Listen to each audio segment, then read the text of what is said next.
Okay. So shall we start? Okay.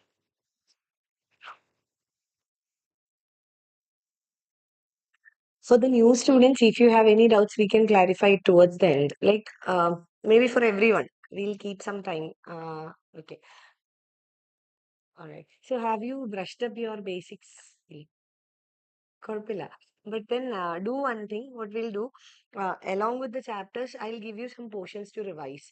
Can you do it? Like whatever I give you today, can you revise and come tomorrow? Okay. So when we take the survey classes, that itself will be a revision, but there will be some static area which you need to revise by your own. Okay, so we'll do that. Okay, so we'll start with chapter 1 of economic survey. After we complete survey, we'll move on to budget and then current affairs. But I think this week we will not complete everything. At least I'll try to cover the survey and some important portions of budget. But the rest of the budget and current affairs, I'll club and take it in the second week of March. Most probably I'll come again in the second week of March. Okay. So chapter 1, state of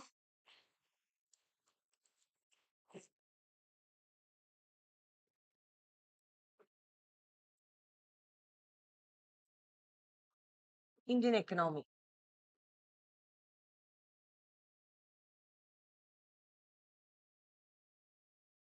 Okay, so this chapter will give you an overall idea about Indian economy. This chapter is basically a comprehensive idea about what has happened in the Indian economy and also not just Indian economy, worldwide. So as we move on to the second chapter onwards, you will get a clarity or a good picture about every sector in detail. So this chapter will not deal with anything in detail, but an overall picture about the economy as a whole. Okay. Now, second thing is, like when we discuss the economic survey, especially the survey and budget also, uh, what you need to understand is that you will definitely learn a lot of new content. But what you should keep in mind is, more than getting content, you should be able to see how you can use it in your answers. So that will be the primary focus of this class. How you can write better mains answers, how you can use the survey, or maybe we can even say how you can manipulate the survey in your answers. Like how you can use the figures, some codes may be there, there would be some data, there would be some phrases that are new to us. So all these things, how you can use in your answers. So one suggestion would be that maybe when we discuss the survey, I have marked some important, like terms and which you can use in your answers as value addition. One thing that you can do is, uh, you can use a highlighter to highlight those things, so that when you revise these notes, you will get a uh, better catch on these words and phrases and data. So that is one option. Or you can keep a small extra book only for this. Whichever works for you better, you can do that. What I normally do is I highlight and I also keep a book, but that is towards the end. I make like club everything from wherever I get. I used to club it everything and keep one book. Other than that, you can highlight in your survey notes, so that when you write answers, you can use them. Make sure that at least you add one value point to every answer, at least in your introduction, maybe in conclusion or somewhere you use one extra point that others may not write, some catchy things. Okay, so this is not just for economics. In the survey, we'll be exploring different areas. You will get codes for polity, economy, ecology. For some subjects you will get for sure, not for everything, but at least some papers or some subjects you will get. Okay, so starting with the state of Indian economy or state of the economy, we can divide this chapter into four areas, and we will be covering these four areas in detail. First one is the global economic scenario.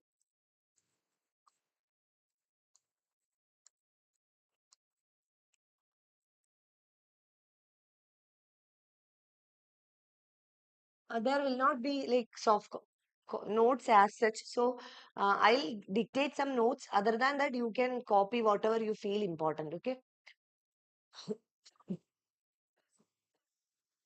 First is global economic scenario. Second one is domestic macroeconomic situation.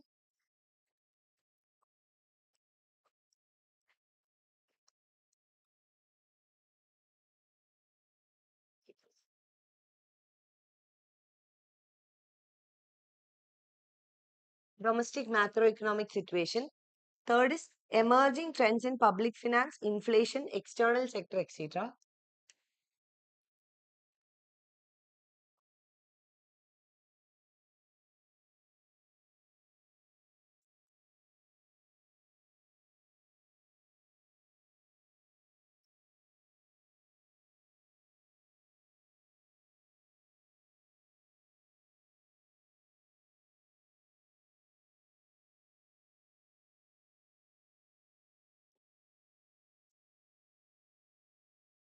Employment, etc.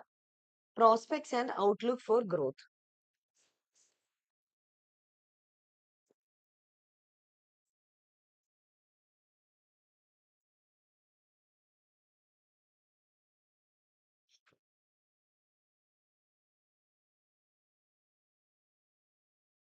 Okay. These are the four major topics that we will be dealing in this particular chapter. Now, let's see this topics in a little bit depth. First one is global economic scenario. So when you hear about this term global economic scenario, what comes to your mind? Hmm? No. Export and import will come in external sector. Global economic scenario. And that's I mean, they asked me that classes should be entirely in English. Somebody is there who cannot understand Malayalam. ആരാണ്? I don't know. Okay, I don't know. They said that like there are few students who doesn't understand. Okay, whatever. So that's a different thing. External sector means exports and imports and everything. Trade, global trade. Global economic scenario, if you can convert that literally into Malayalam, that means ലോകത്തിലെ സാമ്പത്തിക വ്യവസ്ഥ എന്തായിരുന്നു. So all over the world, what are the factors that has influenced the economy? India മാത്രല്ല, all over the world, like all other countries, what were the major factors that influence their economic conditions? We know that every economy is interdependent and connected. So something happening in one economy may affect us. Like say for example, if US is implementing a new monetary policy, that will affect India. So globally, how was the economic situation? Second one is domestic macroeconomic situation. What is meant by macroeconomy? Micro level alla. Macroeconomy. Whole. So macroeconomic situation, when we discussed about the difference between micro and macro, what did we say? Microeconomics means the part of economics or branch of economics that deals with individual units. Whereas macroeconomy means that deals with the entire country. That is important for us. നമ്മൾ പറഞ്ഞായിരുന്നു. So domestic macroeconomic situation means that how is the Indian economy looking overall in terms of different macroeconomic parameters. എന്തൊക്കെയാ parameters? Inflation, employment, exports. So there are various macroeconomic parameters. So how does Indian economy look? Whether we have forwarded or whether we are moving downwards or upwards, that we will examine. Third is emerging trends in inflation, public finance, external sector, and employment. What are the new trends? What are the new factors affecting Indian economy? We will be discussing that in detail. Next is prospects and outlook for growth, which means what are the hope that Indian economy has. Which means when we examine all these factors, the other three factors, what we will understand is what are the challenges. We will get an idea, and we also get an idea what are the opportunities. Like say for example, when we analyze the skills of a person, we get to know that ഇയാൾക്ക് ഇതൊന്നും ചെയ്യാൻ പറ്റത്തില്ല. Maybe he has some deficit. Maybe he is not good in mathematics, but he may be very good in something else.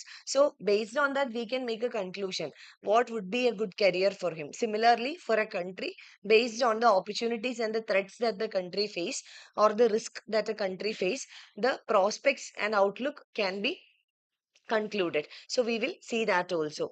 So first we will start with global economic scenario.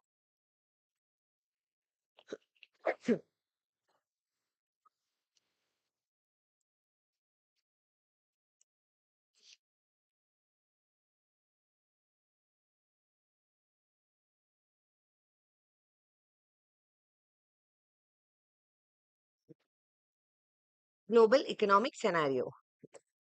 Okay. Now let's first see what were the political factors that influence the world in the last 1 year. Major political factors that influence the world in the last or the past 1 year. Can you tell me what could be the major political changes that has happened in the world? US elections. That was the most important one. Why? Because US economy is so strong that it has the capacity to influence every other economy. So whatever monetary policy they take, every economy is affected, especially India. Okay. So the most important political change was the US elections. Okay.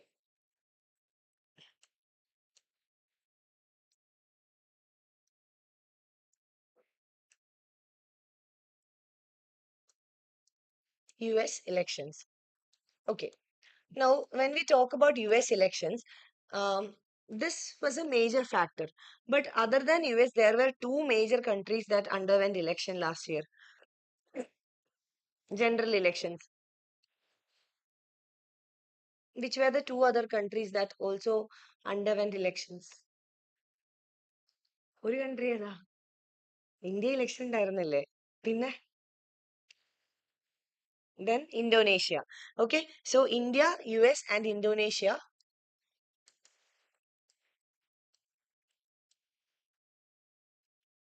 Okay, were the countries that underwent an election, out of which US elections were the most prominent factor that influenced the global economic scenario. Sorry, yes, in economic scenario. Then, any other geopolitical, maybe not exactly political, but geopolitical factors, any war or anything? Two major war. Which one? Russia and Ukraine, Israel and Hamas. Okay, so the two major wars, that is Russia-Ukraine war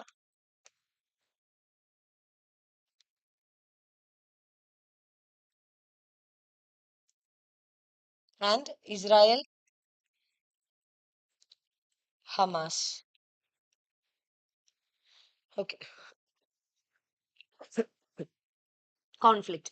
So these two wars or conflicts between the countries also had a major impact on the economic scenario globally. Now, these can you specifically think of what could have been the impact of these two conflicts or war? And the immediate conflict, അല്ലെങ്കിൽ immediate impact, what could have been? ഒരു war ഉണ്ടാവുമ്പം immediate effect എന്താ? Instability in the region. Instability in terms of എന്തൊക്കെയായിരിക്കും? Regional instability.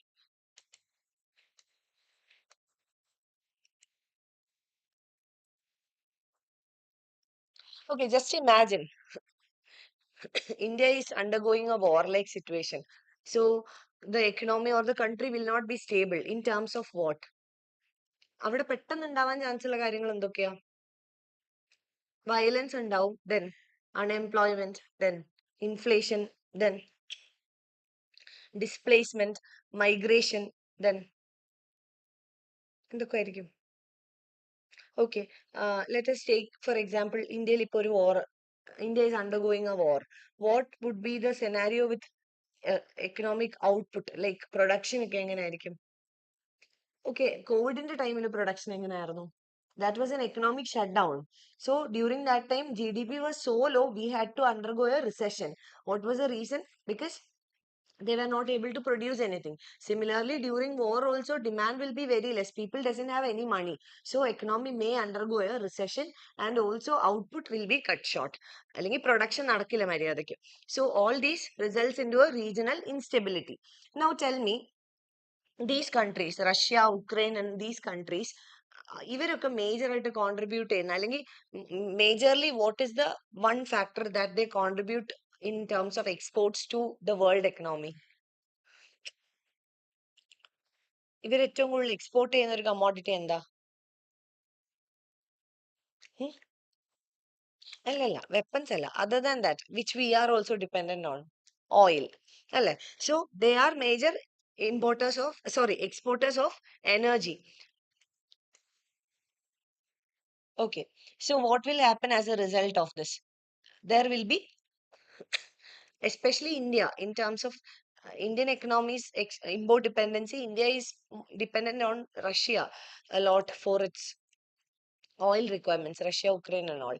So, energy. So, there will be energy output and the deficit ഉണ്ടാവും അല്ലെ?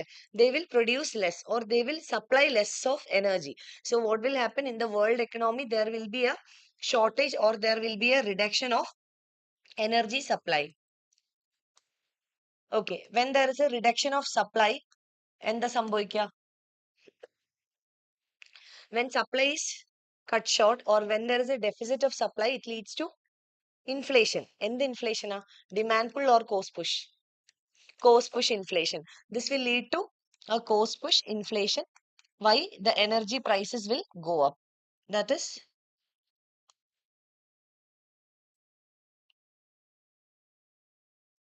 energy prices would go up. How this is going to impact Indian economy? How will this impact Indian economy? Because India is a import dependent country for its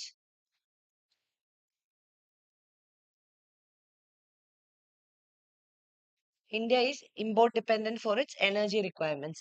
So, as India is import dependent for its energy requirements, when prices go up, the prices of energy or oil goes up. This leads to overall inflation in the economy. Okay? ആണല്ലോ? ആണോ? So, can we say that because of the geopolitical tensions in this area, Indian economy faces a inflation, severe inflation or inflation? പറയാൻ പറ്റത്തില്ലേ? Okay. And we said that this is a cost push inflation, which means the prices will go up, supply reduced, demand remaining the same, prices will go up. ആണല്ലോ? Okay. And we also discussed it in our basic classes that whenever the price of oil or energy goes up, എന്താ സംഭവിക്കുക? Automatically ബാക്കി എല്ലാ സെക്ടേഴ്സിലും price കൂടില്ലേ? കൂടോ? Especially എവിടെയായിരിക്കും? Food അല്ലെങ്കിൽ agricultural prices will go up. So this inflation will automatically affect the economy in all sectors, but particularly in two sectors, that is energy directly, that is prices of oil, energy and food. So this will lead to energy and food insecurity. Clear ആണോ? Are you clear with the process, entire process?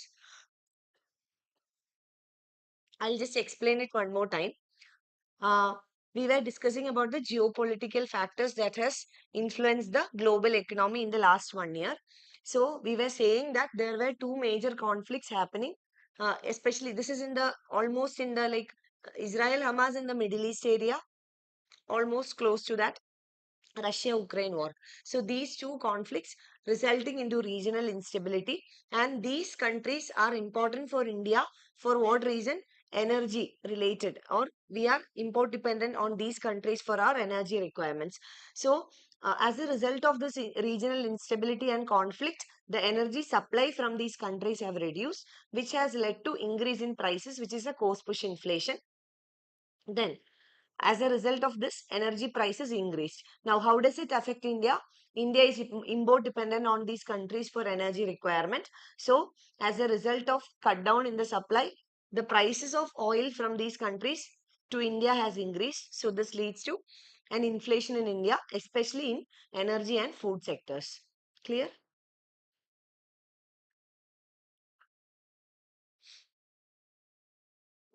Okay.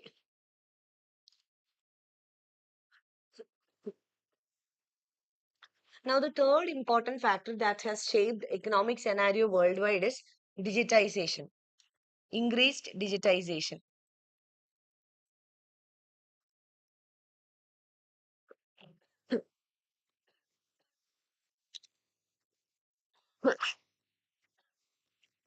Okay, increased digitization. Now, we- let's take the case of Indian economy. Now we know that we live in this country, and we know that maybe 5 or 6 years ago, uh, what the country was in terms of digitization and what the country is at present in terms of digitization is entirely different, right? Maybe can you imagine, maybe 10 years ago, uh, doing online payments like this Paytm or this, what is it, Google Pay, Phone Pay, and all, there was no such scenario. To illustrate this, I'll just give you an example, okay? Uh, this is just an example. Maybe you can take some crux out of it, you can use it in your paper. Okay, a person, um, let's take A. A is a person traveling uh, to the airport. Let's take, for example, let's take a very busy rush city, Bangalore or Delhi or anywhere. Okay, A is traveling to Bangalore airport. On the way to the airport, um, there was a huge traffic congestion. Okay, there was a traffic congestion, and the car had to stop for a while there. Okay, let's assume 10-15 minutes the car had to stop because of traffic congestion. And in during this like halt or congestion, this person A uh, met two shopkeepers or two vendors, we can say street vendors. Okay, this person or she was in the car only, but from the car she was observing two street vendors.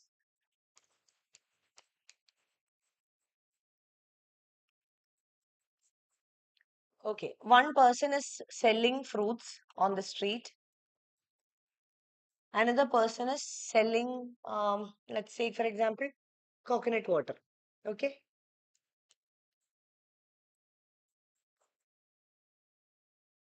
okay. So for a few minutes, the car was held there. So this person A was able to observe. So what conclusions after seeing this picture? Just imagine yourself in the situation. You are in a car traveling to the airport. Meanwhile, there was a congestion. You had to stop the car and you observed two street vendors. Okay. The conclusion, there were three conclusions made by this person A after the observation. The first one is that, the first one is that people were purchasing fruits and coconut water from the street vendors. Okay, there were many people purchasing fruits and coconut water. But what she observed is increased digitization and financial inclusion. Let's take it, okay, let's take it financial inclusion in the first point. Increased financial inclusion. Why? Because this person A observed that both the street vendors had a visibly, put the QR codes of their this Paytm or what is it, Google Pay or something. The QR codes were visible, and majority, let's take it more than 90% of the customers who brought fruits and who bought fruits and coconut water from the vendors were paying it through their mobile apps, which means financial inclusion have improved, which means that whoever were purchasing had a bank account and the street vendors also had a bank account. So what does it mean? It means that there is improved financial inclusion. Now the second point is, in order to do a online transaction, that is Google Pay or Phone Pay or whatever it be, there should be a good internet penetration, or both the vendor and the customer should have internet and a smartphone, right? So second one shows digitization and internet penetration has improved.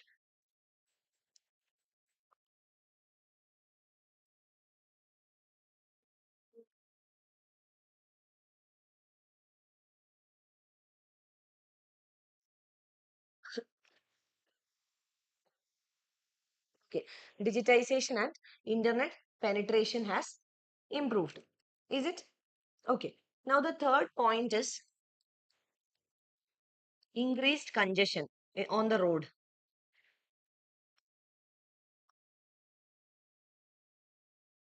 Increased congestion on the road. Maybe if you compare it with 5 years back, the traffic on the road was much, much severe. If you take any city, like when I started settling in Trivandrum, one good point about Trivandrum was that I have never experienced a traffic there. It was always smooth.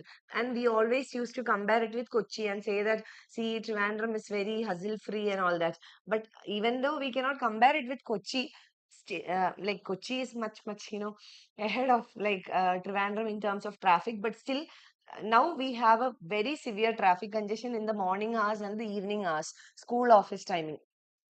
My college is hardly 1.5, 2 kilometers from my house, but it takes 15, 20 minutes to reach the college in scooter.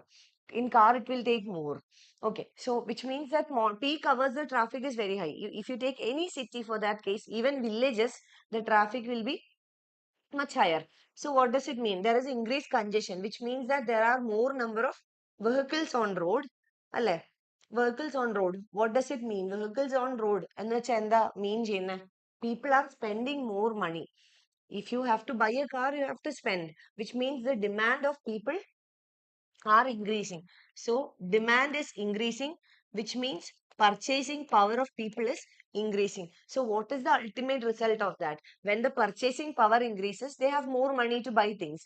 They are creating new demand in the economy. What does it mean? It means that there is more demand means what? There is always an opportunity that the GDP of the country will increase. Karna when there is demand, supply also has to increase. Alle. Whenever there is a demand, it has to be met with supply. So supply will automatically increase. So in order to increase supply, production should take place. And when the production increases, output will increase. Output increase GDP increase. So there is always an opportunity that the GDP will increase. Maybe we can connect it with another fact also here. Let's take for example, we were discussing about this airport traffic and we took the example of Bangalore airport, right? If you have been to Bangalore airport, you must be knowing that the airport is in the outskirts, very far from the city. Okay, let's take another assumption here that this lady A had to, undergo this congestion very close to the airport. Let's take it another assumption like this, that this traffic has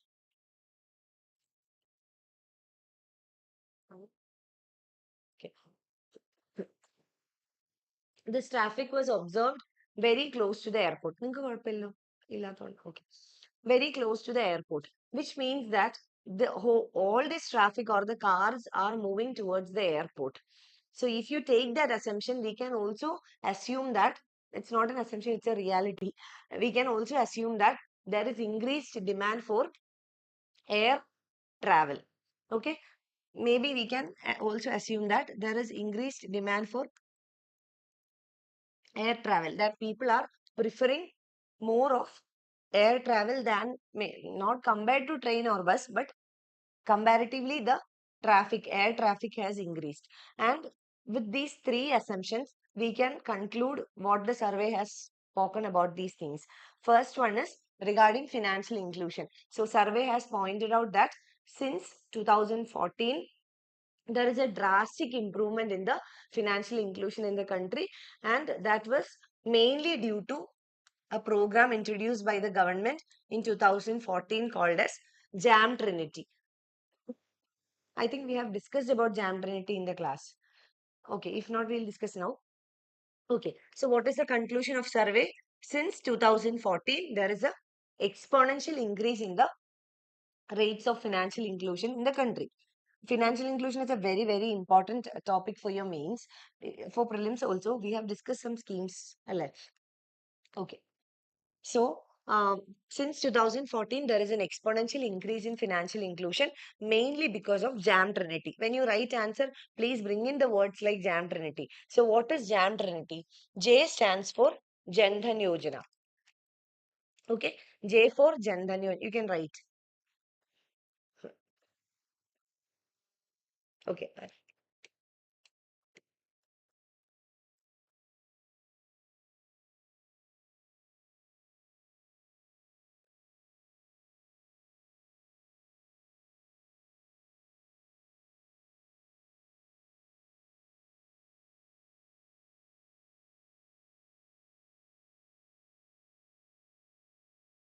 Okay.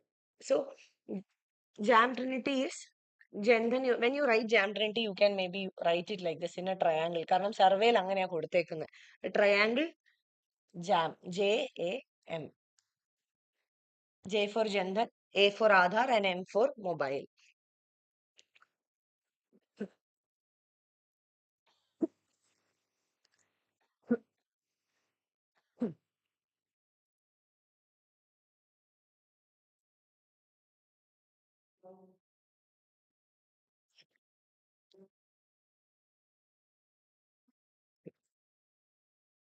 Okay.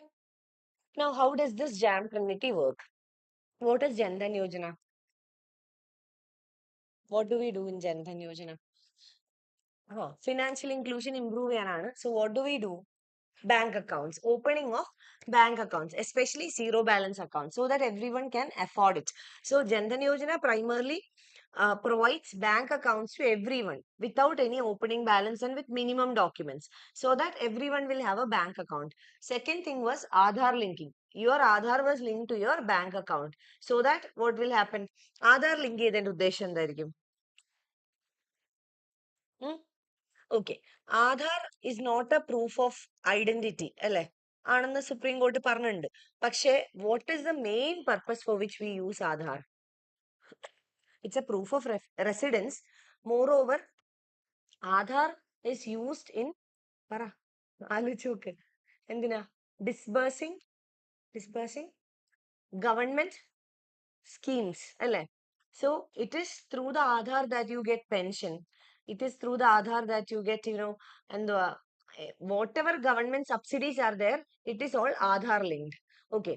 Now, linking your Aadhaar to your bank account, അതിന്റെ purpose എന്തായിരിക്കും? The government started providing all these subsidies through your bank account. And for that, Aadhaar linking was important. See, for example, നിങ്ങളുടെ വീട്ടിൽ ഒരാൾക്ക് maybe let us take vulnerable sections. അവർക്കായിരിക്കുമല്ലോ bank account ഇല്ലാത്ത. Let's take old age people, 60 plus, or widows. Such people who are vulnerable, who may not have a bank account. But government provides some subsidies or pension and all these benefits to these vulnerable people. അപ്പം എന്താക്കി government? Now earlier it was provided through എന്താ പറയാ ആധാർ വഴി നേരിട്ടായിരുന്നു കൊടുക്കുന്നത്.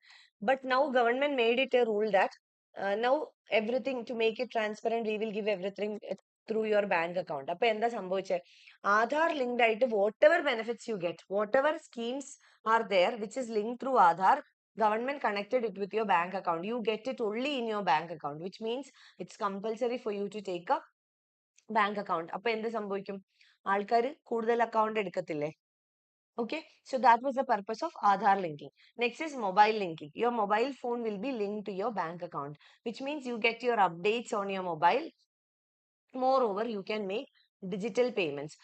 It is not just about smartphones. Government initially introduced it for the normal phones also. You can check your balance by sending an SMS.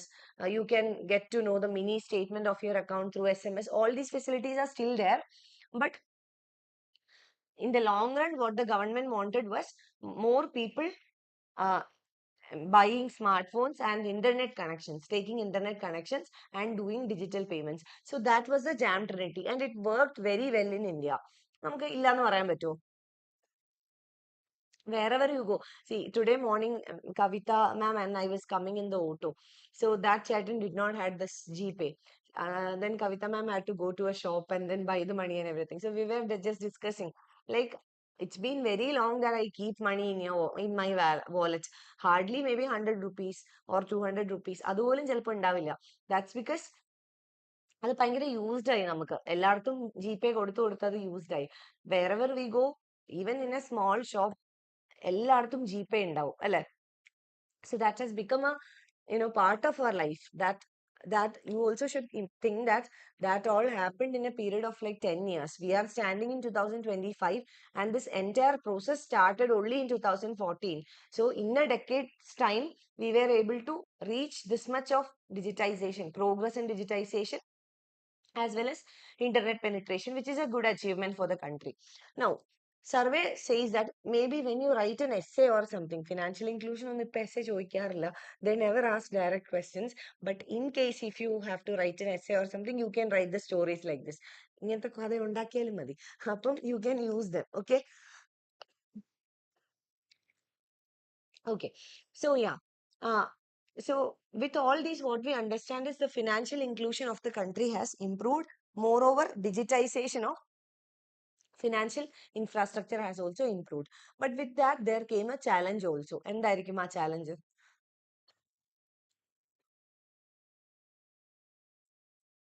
Increase in cyber attacks. Okay.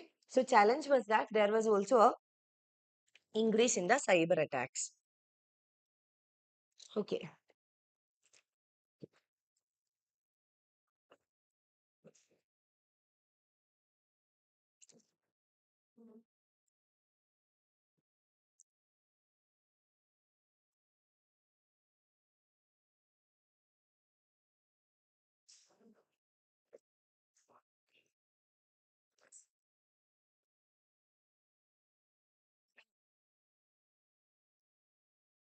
Okay.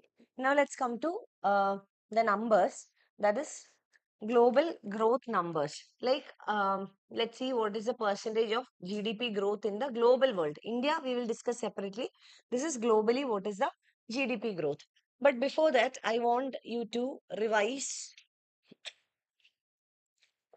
notes ഉണ്ടോ കയ്യിൽ എക്കണോമിയുടെ അന്നത്തെ ഇല്ല ഉണ്ട്.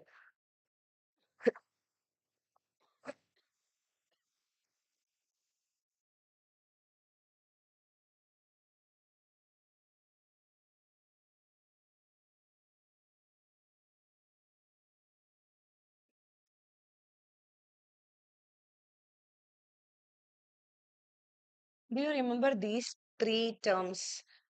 A, B, and A, R, E, and B. Actual estimates, revised estimates, and budget estimates. എന്തോന്നറിയോ? ഇല്ല. Okay, I want you to read it now. Book ഇല്ലെങ്കിൽ ഫോണിലാണെങ്കിലും you read it. Just you can check like advanced estimates, revised estimates, actual estimates. Sorry. Budget in the classes will go like a discussion, and then also you will also have to do some immediate research and all. Mostly ഒരു റിവിഷനും കൂടെ ആണല്ലോ.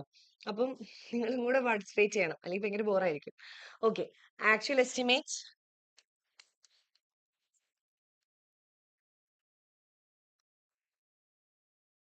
Revised estimates,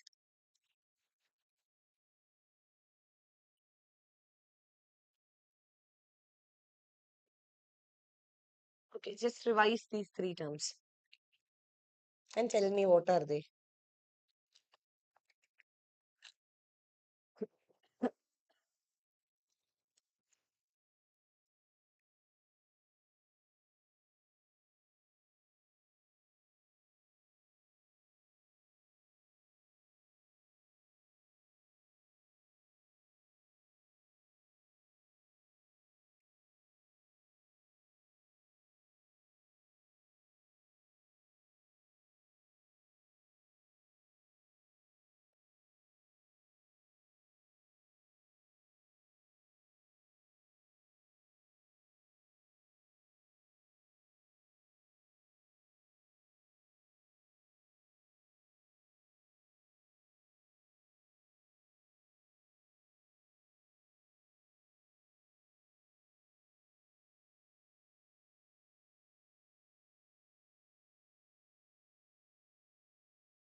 Done?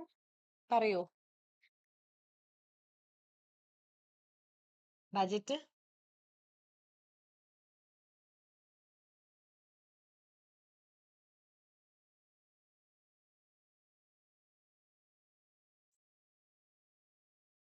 അല്ല, actual spend ചെയ്യാനുള്ളതല്ല. ആ.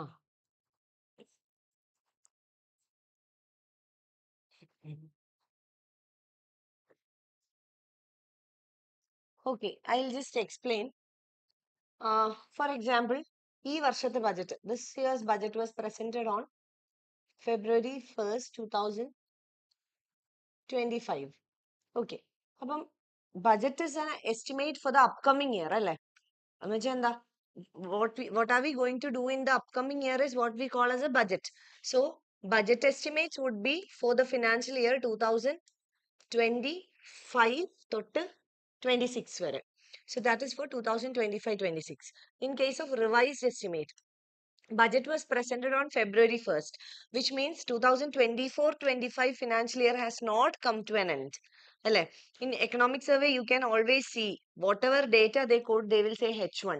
H1 means half of the year, 6 months.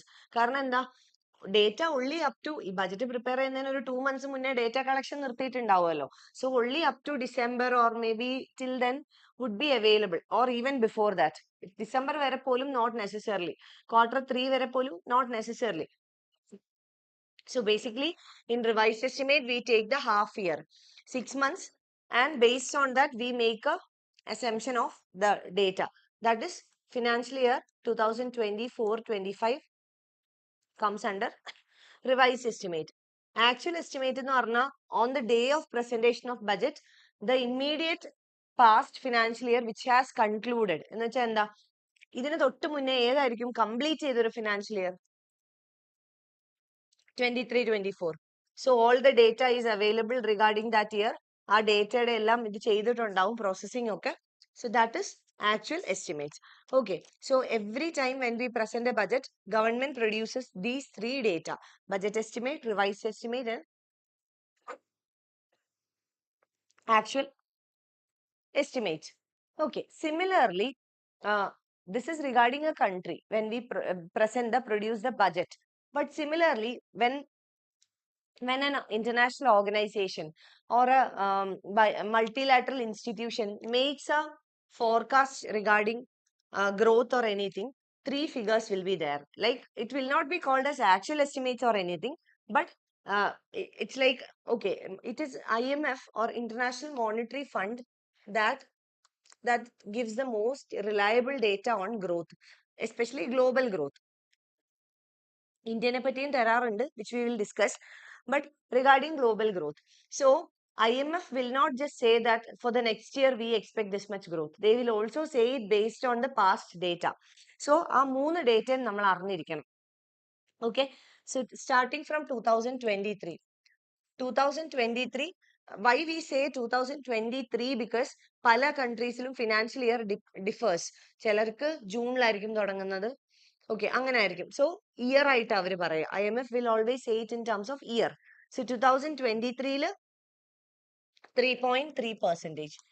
According to IMF, it was 3.3%. 2024 3.2%. And in 2025, IMF predicts that it would come to 3.3% based on the data available to IMF. So what is the growth forecast by IMF for 2025? 3.3%. അപ്പോൾ നമ്മൾ എവിടെയെങ്കിലും എഴുതാൻ പറ്റുവാണെങ്കിൽ just write it down, like whenever you get a chance to write an answer or ഇത് include ചെയ്യാൻ പറ്റുവാണെങ്കിൽ.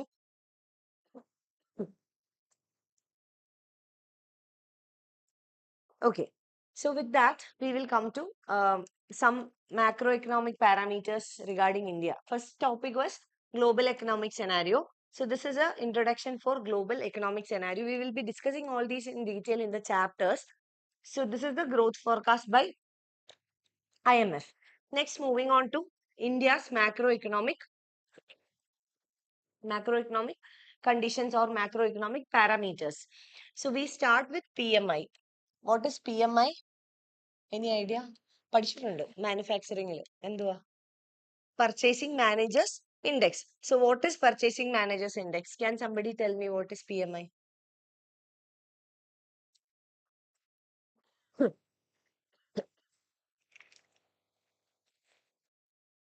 Purchasing managers index. Okay, can somebody tell me what is the idea of PMI? എന്തിനെ base ചെയ്തിട്ടാണെന്നെങ്കിലും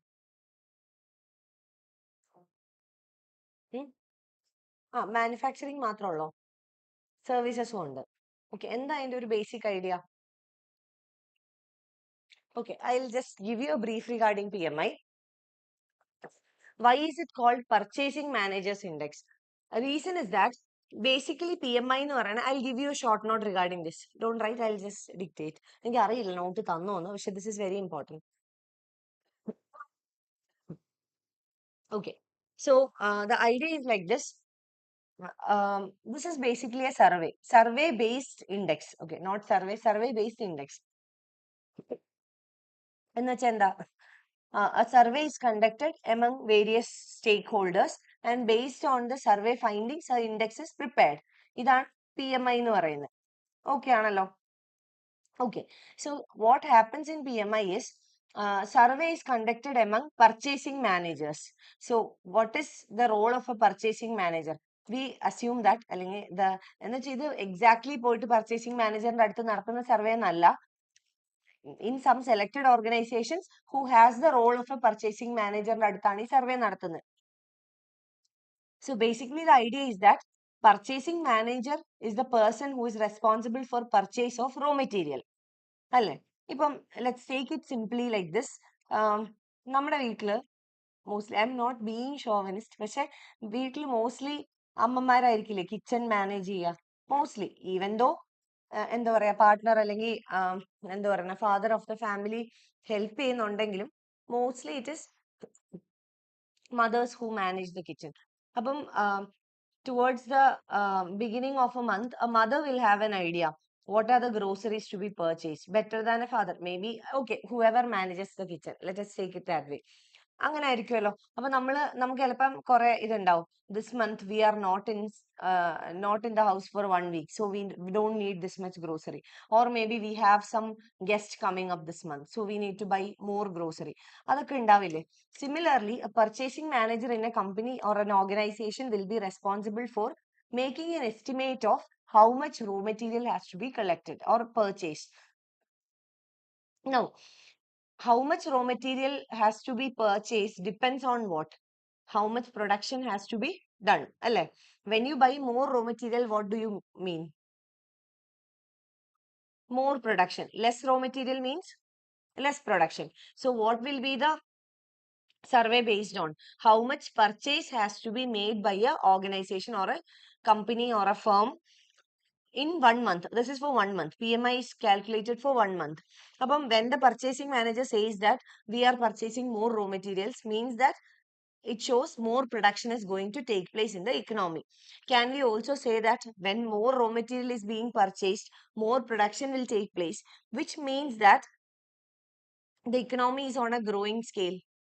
അല്ലേ more production എന്ന് പറഞ്ഞാൽ എന്താ ഒരു expansionary സ്റ്റേജിലല്ലേ economy അല്ലേ ആണോ economy is expanding. Less raw material എന്ന് പറഞ്ഞാൽ എന്താ less raw material എന്ന് പറഞ്ഞാൽ production കുറവാണ് which means contractionary phase. So this is basically a index ranging from scale of 0 to 100. ഇവിടെ നമുക്കൊരു സ്റ്റാൻഡേർഡ് വെച്ചിട്ടുണ്ട് that is 50. Okay. Based on the survey, the index will be prepared and if the index number will be equal to 50, what does it mean? The economy is showing activity similar to the past month. എന്ന് വെച്ചാൽ എന്താ 50 ആണ് index കിട്ടുന്നതെങ്കിൽ this means that whatever was the last month's activity, economic activity, it is going to be same, equal ആയിരിക്കും. Less than 50 ആണെങ്കിലോ less than last month's activity. More than 50 ആണെങ്കിൽ expansion, which means more of economic activity will take place. Now, PMI is prepared for manufacturing sector and services sector, but separately. Separate ആയിട്ടാണ് prepare ചെയ്യുന്നത് എന്നിട്ട് final PMI will combine both of them. Okay. So there is a separate PMI for manufacturing and for services, and then we combine it. Clear ആണോ? So can we say that PMI is a good measure of economic growth? പറയാൻ പറ്റത്തില്ലേ? Especially short term. Write down Purchasing Managers Index.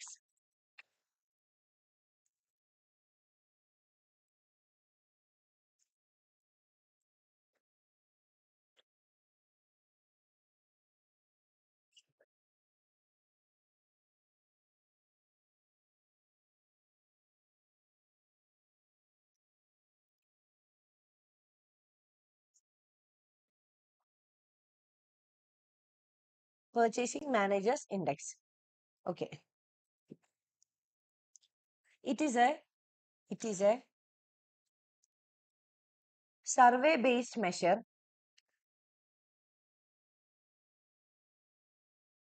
Survey based measure that asks the respondents bracket purchasing managers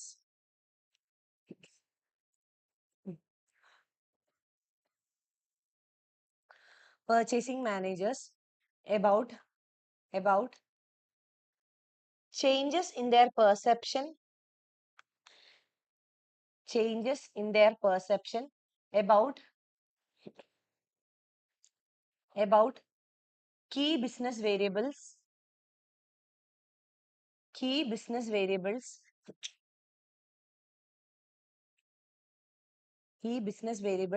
as compared with the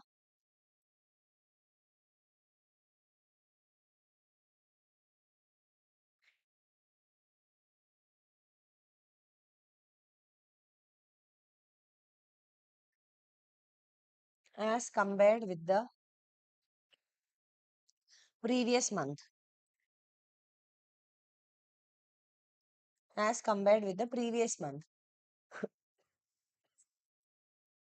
The purpose of PMI പ്രിലിംസിനും ചോദിച്ചിട്ടുണ്ട്, മെയിൻസിനും ചോദിച്ചിട്ടുണ്ട്. Important ഭയങ്കര important ആയിട്ടുള്ള ഒരു area ആണ്, mark ചെയ്യണം PMI. Okay. The purpose of PMI is to provide information about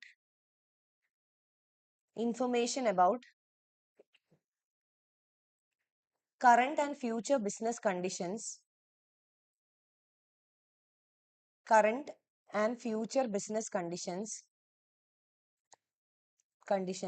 to company decision makers,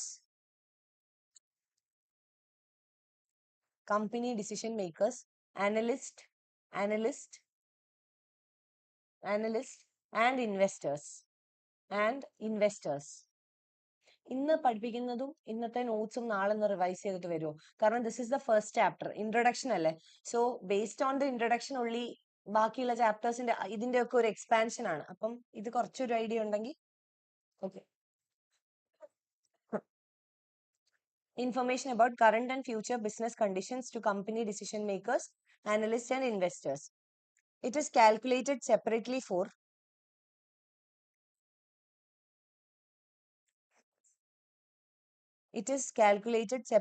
for manufacturing and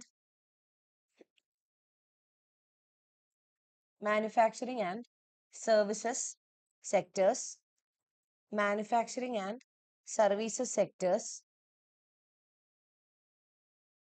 and then a composite index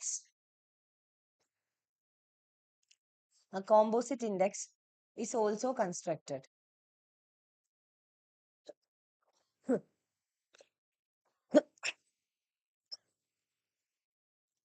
Composite index is also constructed.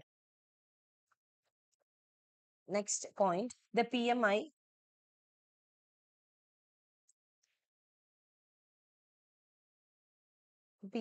is a number from PMI is a number from 0 to 100. 0 to 100. Above 50 means expansion.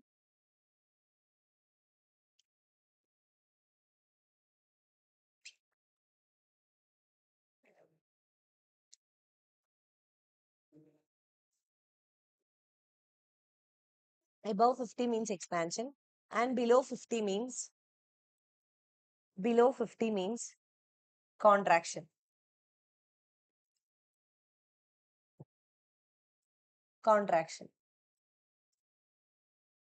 A score of 50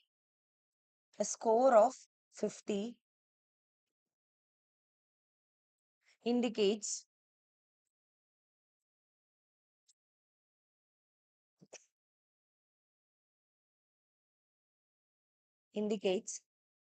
no change.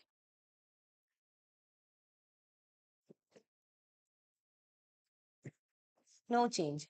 Okay. ഇപ്പൊ നമ്മൾ പറഞ്ഞ ഇത്രയും കാര്യങ്ങളാണ് most probably will come for prelims. And in previous year also, these were the things that were asked for prelims. And also write one more point. It is compiled by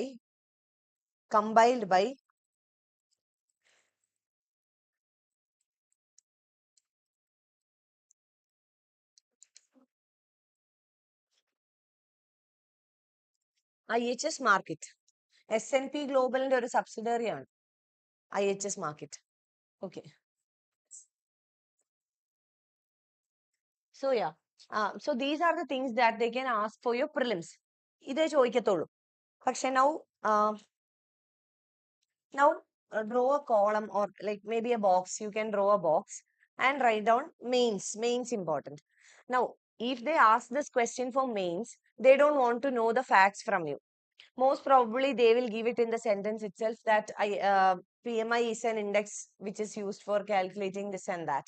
So they don't want to know the facts. Maybe you can use the facts in your intro or conclusion,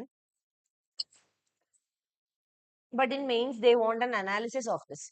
So for mains you can use these things. That is the analysis of PMI according to the survey. Okay. So according to the survey, the PMI is in a expansionary zone. First I'll explain, then I'll give you the notes. So the analysis is like this. It's in an expansionary zone, which means what? It is showing a score of more than 50. Okay, we said that a composite index will be prepared. So in the composite index, it's showing a expansion and a score of more than 50 continuously for the last 14 months. For the last 14 months means survey was prepared in January. So till December, for the last 14 months, it is in a expansionary zone. And that's India index. 14 months ആയിട്ട് consistently an expansionary zone ലാണ്. പക്ഷേ there is a problem in that. This expansion is in the composite index. പക്ഷേ പ്രശ്നം എവിടെയാന്ന് വെച്ചാൽ when we take PMI services and PMI manufacturing separately, manufacturing പല monthsലും there is a contraction, or we can say in majority of the months the manufacturing index is showing a contraction, whereas services is showing a expansion. അപ്പോൾ രണ്ടുകൂടെ combine ചെയ്ത് വന്നപ്പോഴത്തേക്കിനും expansion ആണ്. എന്ന് വെച്ചാൽ എന്താ അതിന്റെ analysis എന്താ? What can be the analysis? Services sector showing a good growth and manufacturing not that much. So it is compromised അല്ലേ? Services സെക്ടറിന്റെ growth കാരണമാണ് കമ്പോസിറ്റ് ഇൻഡെക്സിൽ എപ്പോഴും എക്സ്പാൻഷനിൽ നമ്മൾ നിൽക്കുന്നത്. So that is the analysis which is important here. And basically this PMI is calculated for 40 countries. IHS market 40 countries PMI index use ചെയ്യുന്നുണ്ട്. Like PMI index is being calculated for 40 economies. And out of this 40 economies, the strongest expansion is shown in India. That is a very good thing. Okay. So when you write the analysis, you can write that also. Another comparison is that when we compare these 40 countries and divide these countries into advanced economies and emerging market economies. What is advanced economy? Developed countries. So if you can split the 40 countries into advanced and EME, EMEs are showing better performance, which means developing countries are showing better performance on PMI compared to AE. So these are the things that you should write for mains. Everyone will write what is PMI, number is from 0 to 100, IHS market is the one who construct this, that everybody can write. But those who have, like, even when I prepared these notes I prepared it myself only, and you can even check in maybe on internet, vision and drishti and this highlights of the survey is given, but they have not given, nobody has given analysis of the survey. Highlights എന്ന് പറഞ്ഞു കൊടുത്തിട്ടുള്ളത് important ആയിട്ടുള്ള numbers മാത്രമേ ഉള്ളൂ, analysis കൊടുത്തിട്ടില്ല. അപ്പം a person who will go through the survey in detail can only write these analysis. But then I wanted to do it because ഞാൻ എല്ലാ വർഷവും it's a habit that I read the survey. പക്ഷെ moreover classes എടുക്കണം എന്നുള്ളതുകൊണ്ടാ. അപ്പം there may be some other institutes also who does this. പക്ഷെ a person who can analyze the survey only can write good answers for mains. അപ്പൊ make it a point that you write all these in your mains answers. Okay, ഞാൻ പറഞ്ഞില്ലേ നമ്മൾ ഇത് കുറെ content പഠിക്കാന്നുള്ളതിനേക്കാളും how you can use it in your mains answer, how you can write a different answer, ഒരു ഭയങ്കര കാണുമ്പോൾ impressive ആയിട്ടുള്ള ഒരു ആൻസർ എങ്ങനെ എഴുതാം എന്നുള്ളതായിരിക്കണം അൾട്ടിമേറ്റ്ലി ഈ ക്ലാസ് കഴിയുമ്പോൾ നിങ്ങൾക്ക് ചെയ്യാൻ പറ്റുന്ന ഒരു ഔട്ട്പുട്ട് എന്ന് പറയുന്നത്. Okay, okay, so I would say that ഇങ്ങനെയുള്ള important analysis ഒക്കെ you put it in a box. Okay, write down analysis. According to the economic survey,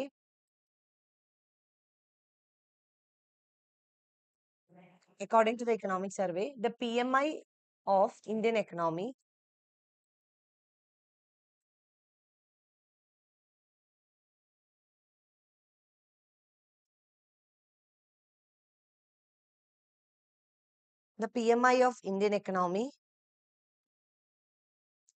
is in the expansion zone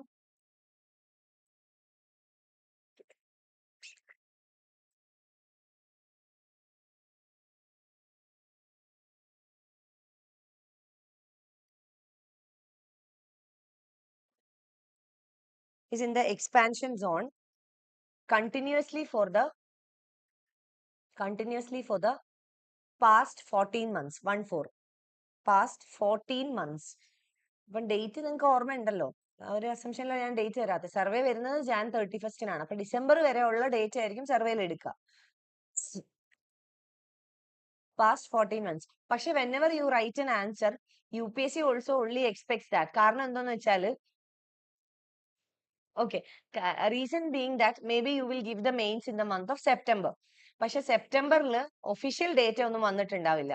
PMI യുടെ date ഉണ്ടാവും, പക്ഷെ compiled ആയിട്ട് എപ്പോഴും authentic sources economic survey. So if you don't know the data till September, what you can write is, according to the economic survey 2025, PMI is in an expansionary zone for the continuously for the past 14 months. അത്ര എഴുതിയാൽ മതി. Okay, set down. Okay, write down. അത് എഴുതിയില്ലേ, past 14 months. Services PMI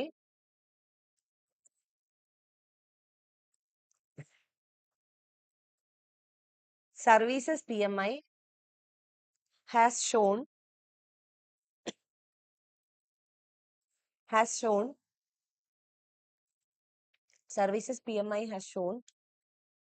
an expansion consistently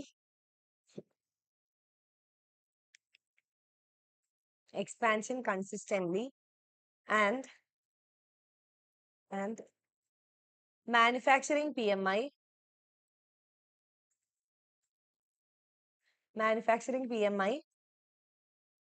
has shown contraction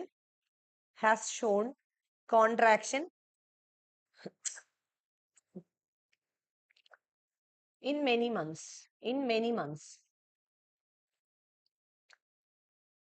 Okay, in many months.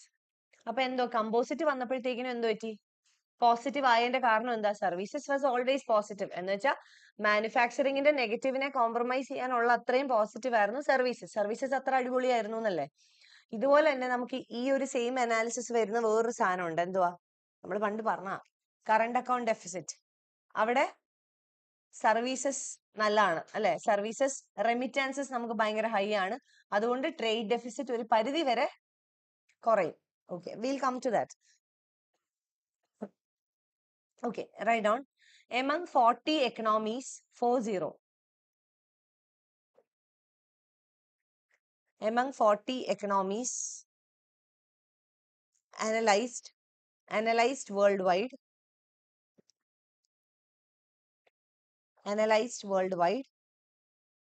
Indian economy has shown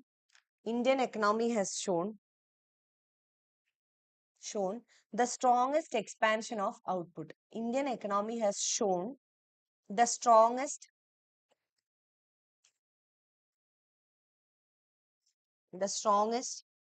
expansion of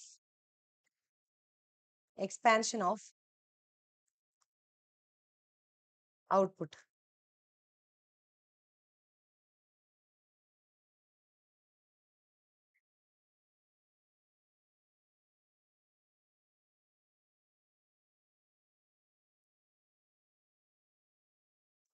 Okay. The performance of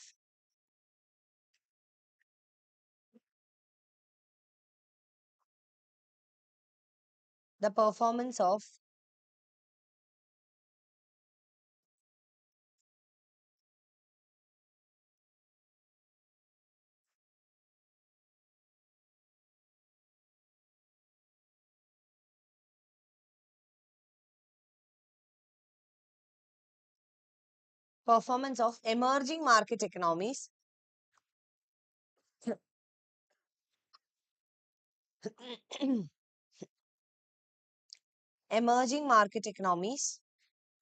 is better than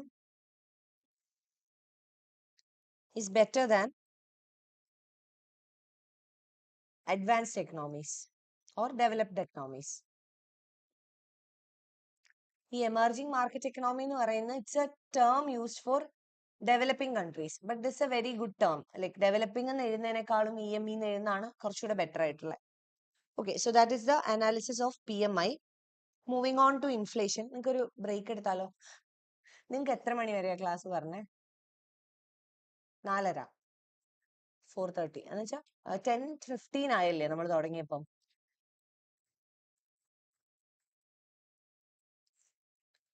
15. Okay, കുറച്ചും കൂടെ സമയം എടുത്താൽ കുഴപ്പമുണ്ടോ? നോക്കാം. എനിക്ക് എന്തായാലും ഈ ഒരു ചാപ്റ്ററും അടുത്ത ചാപ്റ്റർ പകുതിയും ഇന്ന് തീർക്കണം എന്നാണ് എൻ്റെ ആഗ്രഹം. കുഴപ്പമുണ്ടോ നിങ്ങൾക്ക്? ഒരു 5 മണിയൊക്കെ ആയാ ഇന്ന് മാത്രം, ഇന്ന് ലേറ്റ് ആയതുകൊണ്ട്. നാളെ തൊട്ട് ഐ തിങ്ക് 9:30 തുടങ്ങും. അപ്പം കുഴപ്പമില്ലായിരിക്കും. ഞാൻ ചോദിച്ചു നോക്കാം, അവരോടും കൂടെ ചോദിച്ചിട്ട് ഞാൻ പറയാം ഓക്കെ ആണോ. Let see. എന്നുവെച്ചാൽ എനിക്കൊരു കൺക്ലൂഷനിൽ എത്തിയിട്ട് നിർത്തണം, അത്രേ ഉള്ളൂ. എന്നുവെച്ചാൽ ഞാൻ ഇങ്ങനെ ലെസൺ പ്ലാൻ ചെയ്തത് ഒരു പോയിന്റിൽ ഒരു പകുതിക്ക് നിർത്തരുതെന്നുണ്ടായിരുന്നു. അപ്പൊ അത് തീരുന്ന പോലെ നമുക്ക് നിർത്താം, നേരത്തെ തീരാണെങ്കിൽ നേരത്തെ നിർത്താം. Okay, so we'll take a break for 10 minutes. പെട്ടെന്ന് വരണം, 15 മിനിറ്റ്സിൽ കൂടുതൽ പോകരുത്.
എപ്പോ വരും? എപ്പോ വരും?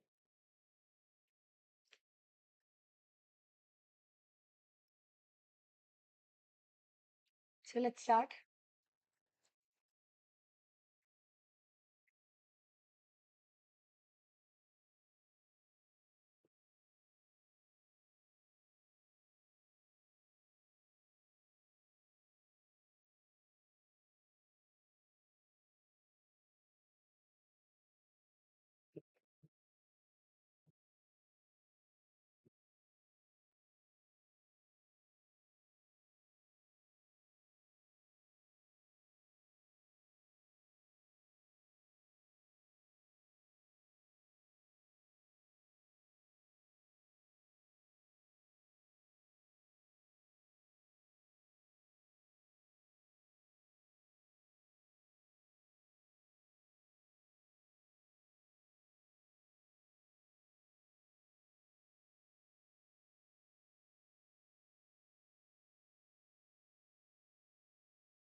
Okay.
Okay, start TM.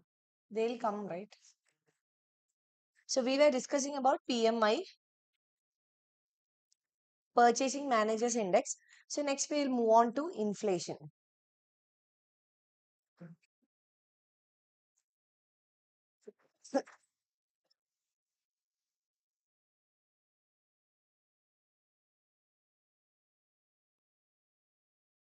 Okay.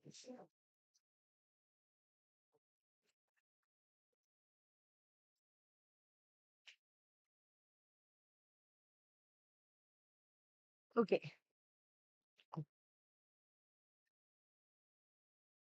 Okay. Now, if we look into the rates of inflation in Indian economy, we see that there is a steadily downward trend. That is from high rates of inflation to low rates of inflation. That is steadily it has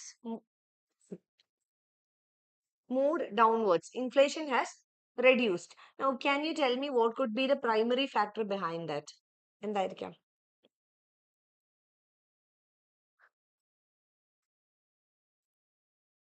Okay. There are several factors that has helped inflation rates to moderate. Among them, survey highlights that the most important factor is a tight monetary policy.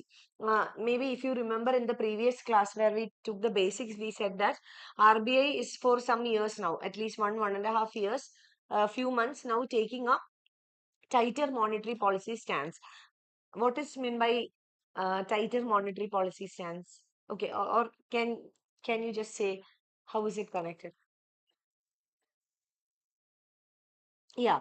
So tighter monetary stance means RBI is trying to reduce the money supply.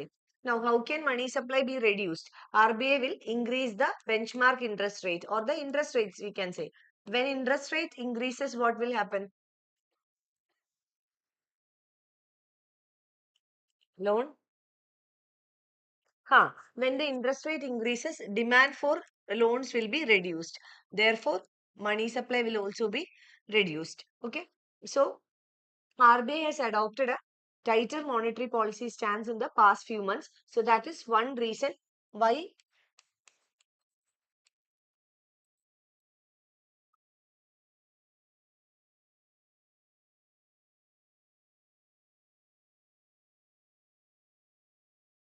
inflation has reduced. Now, can you tell me the other reasons? എന്തൊക്കെയായിരിക്കാം? So, according to survey, most important one is tighter monetary policy stance. The second one is a better supply chain management.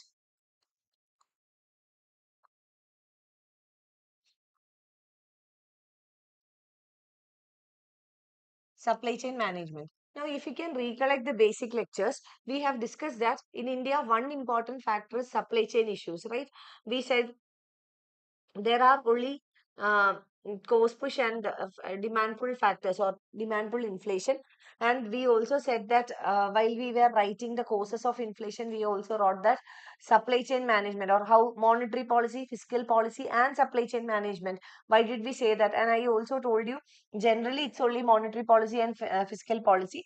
But in India, we have also supply chain management because in India, majority of food inflation and many other forms of inflation is due to improper supply chain management and because of lot of intermediaries in between എന്നൊക്കെ നമ്മൾ പറഞ്ഞ ഓർമ്മയുണ്ടോ? So the second reason is a better supply chain management. We were able to reduce a lot of intermediaries. We will discuss about this in detail, especially in agricultural sector chapter. Okay. The third reason is reduction in the prices of fuel. Why? Because the war, Russia-Ukraine war and all that, initially എന്താ സംഭവിക്കുക? When a war breaks out, initially the prices will go up. But then later, on the later stages, it will moderate. The war also will moderate and the prices also will moderate. So fuel prices also moderated to a particular extent and a broad-based reduction in food inflation. We also said that food inflation is one major inflation contributing to Indian economy's overall inflation, food and fuel. So food inflation also moderated among various sectors, subsectors. So these were the major reasons.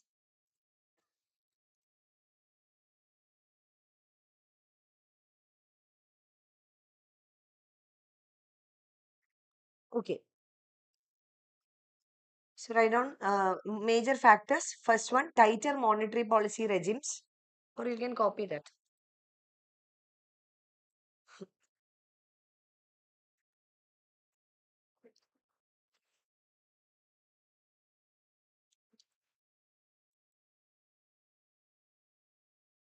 There is one more factor, that is fifth one,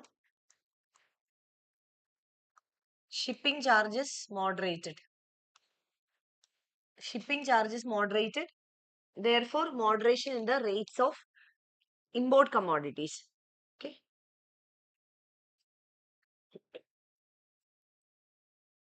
So write down tighter monetary policy regime, supply chain management, reduction in fuel prices. Second last one, broad-based reduction in food inflation. And the last one, shipping prices moderated. Okay, this is the positive side of it. But there should also be a negative side for inflation. There should be some areas where inflation has affected, right? So, according to the survey, even though the rate of inflation has reduced from high to moderate, and these are the factors that has helped in moderating the rates of inflation, the rate of disinflation is slow. That's why I said the basic terms should be very clear. What do you mean by disinflation? Disinflation. Disinflation എന്ന് പറഞ്ഞാൽ എന്താ? നമ്മൾ പഠിച്ചതല്ലേ? Disinflation. Disinflation means the rate at which the rate of inflation reduces. For example, I'll just give an illustration. For example, assume that the economy is undergoing inflation at the rate of 10%. In India, 10% inflation ഉണ്ട്. And we know that moderate, അല്ലെങ്കിൽ what we consider as a good percentage of inflation is 3 to 4%. So it has to reduce from 10 to 3%. No, disinflation means the rate at which it reduces. Maybe from 10, suppose it comes down to 9.5. We can say that inflation has reduced, but the rate at which inflation has reduced is not good, right? So here we can say that disinflation rates are not good. Why? Because from 10, yes, when we see, look at the percentage of inflation, it is reduced, but the rate at which the inflation has reduced is very less. So the survey also says that the rate of disinflation was less. Why? Because it took a long time from high rates to reach low rates. It took almost 1.5 years, around 2 years, I think, because if you see the monetary policy in the past 2 years, it was always tight, because the rates of inflation were not coming down. So even though the inflation reduced, the rate was not really good. It means we were not able to come out of inflation very fast. It took a long period for us. Now, what are the reasons for that? There are two reasons, or two important reasons according to survey, for the rate of disinflation to be slow. One is that service sector was facing a inflation. So there was even though agricultural prices moderated, fuel prices moderated, there was service sector inflation. Okay. Second one was that there was a increase in the wages, or we can say nominal. I'll give it in notes. Okay, there was an increase in the nominal wages or nominal rate of wages compared to pre-pandemic level. So what is meant by a nominal rate of wages? നമ്മൾ വേജസിനെ കുറച്ച് technical ആയിട്ട് പറഞ്ഞു എന്നേ ഉള്ളൂ. So compared to pre-pandemic level means what? Before COVID, assume that daily wage, minimum daily wage was 200. Assume. Now it has increased to 300, which means compared to the pre-pandemic level, the wages, nominal wages has increased. Now, what will happen when the wages will increase? Wage കൂടുമ്പോൾ എന്ത് പറ്റും? Income levels of people increases. When the income increases, demand will increase, purchasing power will increase. So, there will be, when there is an increase in demand, what we call, it is a demand pull inflation. So this led to demand pull inflation. So these are the two major factors why the rate of disinflation was low. So write down, the rate of disinflation in Indian economy was low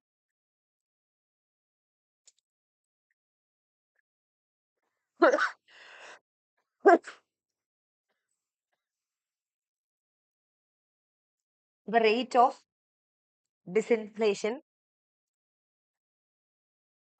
in Indian economy was low due to an existing due to an existing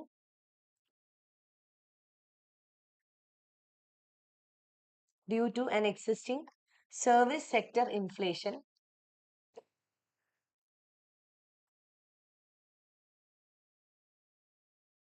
service sector inflation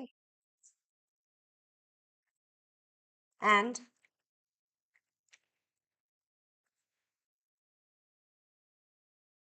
service sector inflation and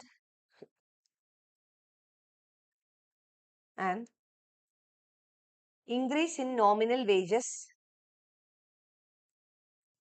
increase in nominal wages compared to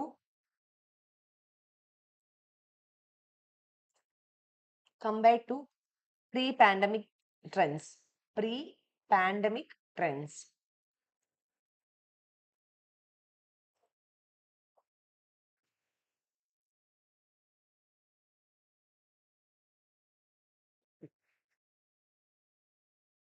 Okay. So this is the case with inflation. Inflation കുറഞ്ഞിട്ടുണ്ടോ? Yes. പക്ഷേ it took a long time. Why? Because the rate of disinflation was less. അതുകൊണ്ട് ഈ technical terms നിങ്ങൾക്ക് connect ചെയ്യാൻ പറ്റുന്നുണ്ടോ? നമ്മൾ already പഠിച്ചതാണ്, പക്ഷേ are you able to connect? Okay. So yeah, that is the case. Now there is also a case study given by the survey. Maybe you can, not very important, but maybe if you get a chance, you can use it somewhere in your answer as a value addition point. The case study is about global inflation. Now we were talking about India, rate of inflation in India. So global inflation, survey says that there is an ongoing conflict in the Middle East region. അല്ലേ, middle ഈസ്റ്റിൽ ഒരു conflict ഇല്ലേ, Israel Hamas region, ആ ഒരു സ്ഥലത്തൊക്കെ, Palestine. And there is also a conflict going on between Russia and Ukraine. So because of these ongoing conflicts, there is a issue, or we can say there is a change in the supply chain, global supply chain. നമ്മൾ ഹിസ്റ്ററിയിലൊക്കെ പഠിച്ചിട്ടുണ്ടാവും, എന്തായിരുന്നു, advent of അല്ലെങ്കിൽ discovery of Suez canal was one major factor that led to എന്താണ്, opening up trade routes with India, and that was the reason why, like, Europeans were interested in trade with India, and finally we were colonized. We all know that fact. So before the discovery of Suez Canal or construction of Suez Canal, how was the trade happening between India and Europe? നമ്മൾ history പഠിച്ചിട്ടുണ്ട്. ഏതുവഴിയാണ് first വന്നത്? Cape of Good Hope. അപ്പം compared to Cape of Good Hope, what was the advantage for Suez Canal? Traveling distance and time reduced considerably. അല്ലേ? അപ്പം that is the issue here also. എന്താ, Suess കനാലിൽ കൂടെ വരണമെങ്കിൽ നമുക്ക് എതിലേക്ക് വരണം? ഈ കോൺഫ്ലിക്റ്റ് ഏരിയ കൂടെ വരണം, അല്ലേ? So because of this conflict going on between these countries, Suez Canal has become a less better option for trade, international trade, because conflict നടക്കുക. ഈ സാധനം ഇവിടെ എത്തും എന്നുള്ളതിന് ഒരു ഉറപ്പുമില്ല. മേ ബി ആ വാറിൽ പെട്ടുപോവാം, അല്ലെങ്കിൽ അവിടെ സ്റ്റക്ക് ആയി പോവാം. So international trade started taking place again through the Cape of Good Hope. അപ്പൊ എന്ത് പറ്റി? ഓൺ ആൻ ആവറേജ്, സർവേ ഇത് ഗ്ലോബൽ ലെവലിലാണ് പറയുന്നത്, ഓൺ ആൻ ആവറേജ് 10 days ആണ് higher time needed for global trade. On an average, എന്ന് വെച്ചാൽ ചിലപ്പം countries may be close to each other, but maybe there are some countries so distant to each other. So on an average, there is an increase of trade അല്ലെങ്കിൽ timing, destination timing by 10 days. അപ്പം time increase ചെയ്യുമ്പോൾ അതിന്റെ അർത്ഥം എന്താ? ഡിസ്റ്റൻസും കൂടിയിട്ടുണ്ട്. അപ്പൊ എന്ത് പറ്റും? കോസ്റ്റ് ഓഫ് ഷിപ്പിംഗ് ഒക്കെ, ഷിപ്പിംഗ് എന്നുള്ളതിനേക്കാളും കൂടുതൽ cost of transportation has increase. അതൊരു ഇല്ലസ്ട്രേഷൻ ആയിട്ട് സർവേ ഗ്ലോബൽ ലെവലിൽ ഒരു കാര്യം പറയുന്നതാണ്. Maybe you can use it somewhere. പക്ഷെ ഇങ്ങനെയുള്ള ക്വസ്റ്റ്യൻസ് കിട്ടാൻ ചാൻസ്, ഇന്റർനാഷണൽ ട്രേഡിനെ പറ്റിയൊക്കെ ഇങ്ങനത്തെ ക്വസ്റ്റ്യൻസ് ഞാൻ കണ്ടിട്ടില്ല ഈ അടുത്ത പാസ്റ്റ് 5-6 years അല്ലെങ്കിൽ 10 yearsലൊന്നും. കിട്ടിയിട്ടില്ല. Maybe in interview if you get a question you can answer so. അല്ലെങ്കിൽ somewhere നമുക്കൊരു വാല്യൂഡേഷൻ പോയിന്റ് ആയിട്ട് പറയാൻ പറ്റുമെങ്കിൽ you can just write it down, just mention.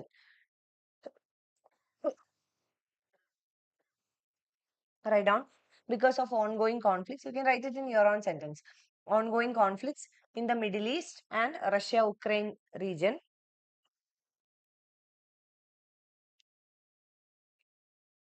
Cape of Good Hope has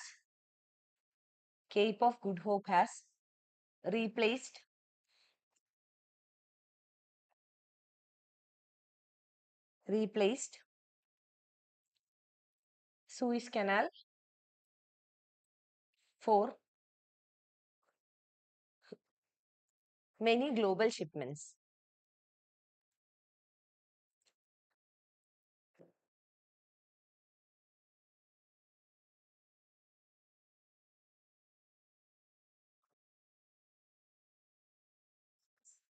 Global shipments. Okay. അറിയാലോ അതിന്റെ ബാക്കി എന്തുവാണ്? Time and distance increase, thereby cost of transportation also increased. ഇനി next I'll give you some important figures, numbers. Put it in a box അല്ലെങ്കിൽ highlight ചെയ്ത് വെക്കുക and make sure you use these numbers in your answers. ഈ numbers important ആണ്. Generally we say that for UPSC preparation we don't need numbers. Numbers are not important, analysis is important. പക്ഷേ some numbers and figures are important that you can use it in your answer. ഒരു intro ആയിട്ടോ അല്ലെങ്കിൽ എവിടെയെങ്കിലും ഒരു fact ആയിട്ടോ ഒക്കെ നമുക്ക് വേണമെങ്കിൽ add ചെയ്യാം. So this is the numbers estimates given by economic survey, which means these are all future estimates. ഇനി ബജറ്റ് പഠിക്കുന്ന സമയത്താണ് നമുക്ക് ആക്ച്വൽ എസ്റ്റിമേറ്റ്സും റിവൈസ്ഡ് എസ്റ്റിമേറ്റ്സും ഡിസ്കസ് ചെയ്യുക. These are economic surveys estimates. Okay, so when you write an answer you can write according to economic survey ഇത്രയും percentage ആണ് growth എന്നൊക്കെ എഴുതാൻ വേണ്ടിയിട്ടാ. Put it in a box. So write down estimates for 2025.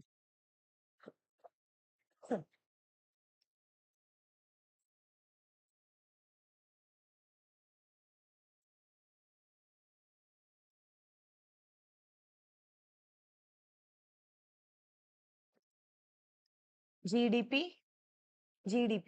First one is GDP.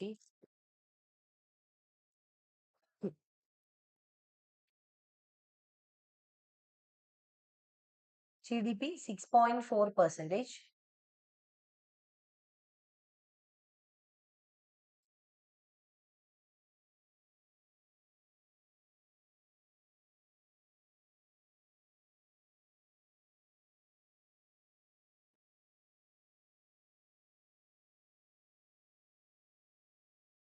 Next is agriculture growth.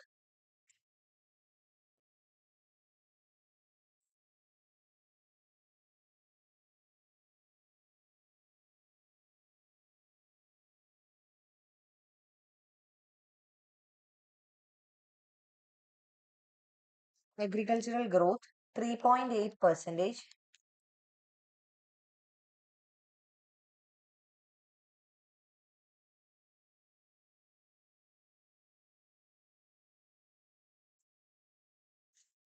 Next is private final consumption expenditure.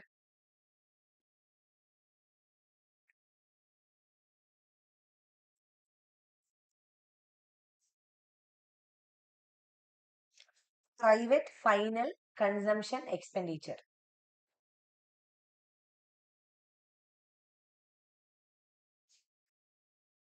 Private final consumption expenditure എന്ന് വെച്ചാൽ private സെക്ടറിൽ private government അല്ലാത്ത ബാക്കി എല്ലാവർക്കും എത്രത്തോളമാണ് consumption expenditure കൂടിയിട്ടുള്ളത്? 61.8%.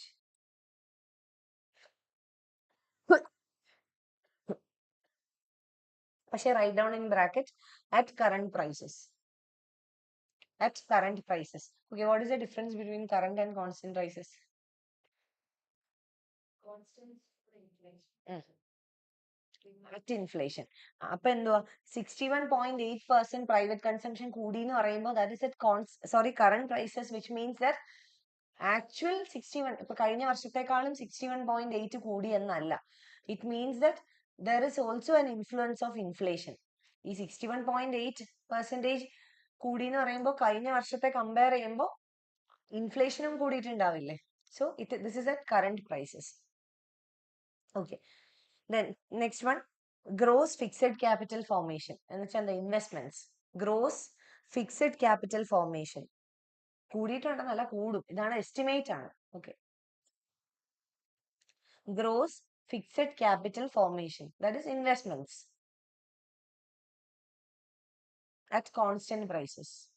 At constant prices. 6.4%.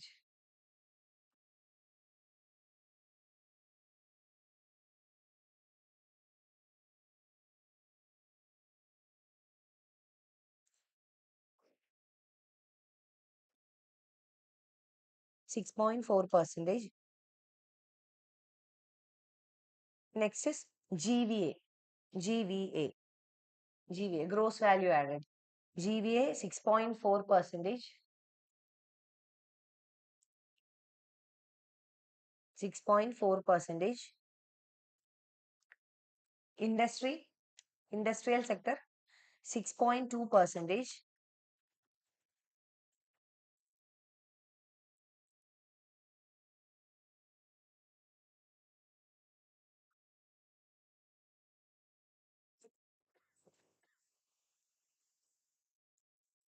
Industry 6.2%. Services 7.2%.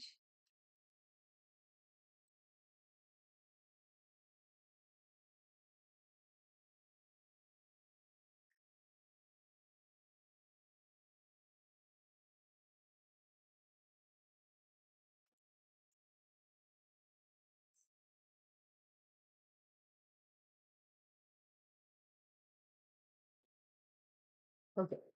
So these are the numbers. Economic surveys estimates for the year 2025. Next is recovery after COVID-19. So how far the economy has recovered after COVID-19 and analysis. Okay, now we have primarily three sectors in Indian economy. Which are the three sectors? Primary, secondary and tertiary. Otherwise, we can call them as agricultural sector, industrial sector and services sector.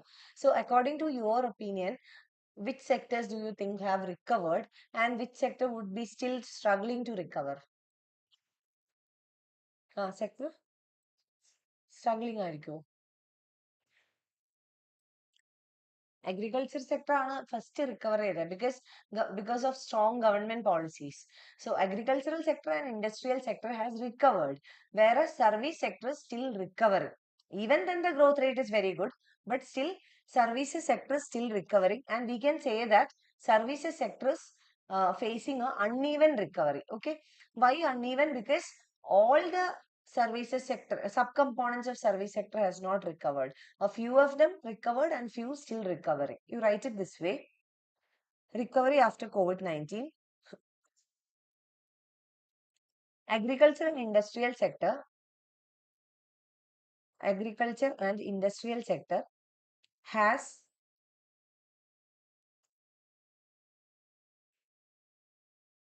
recovered,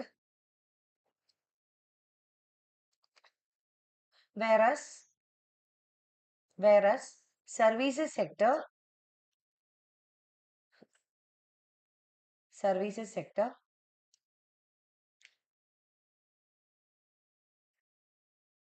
is showing an uneven recovery. Uneven recovery. Right on. Within the services sector,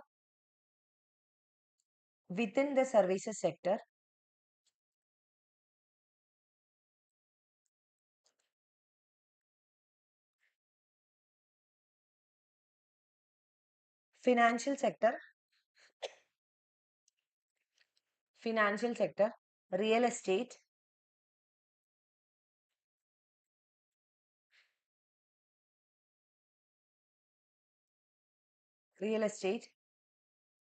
professional services,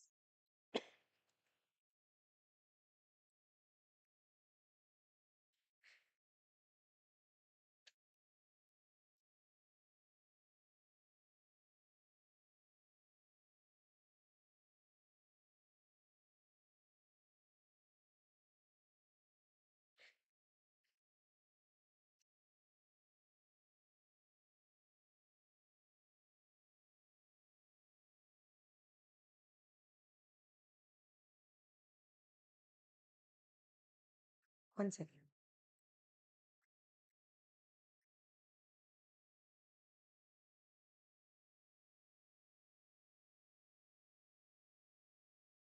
Okay.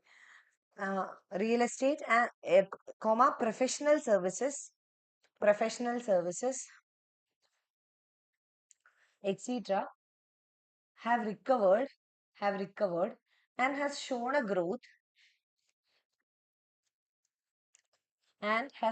growth higher than higher than pre-pandemic levels. Pre-pandemic levels. Pre-pandemic levels. Whereas subsectors like trade, hotels, transport,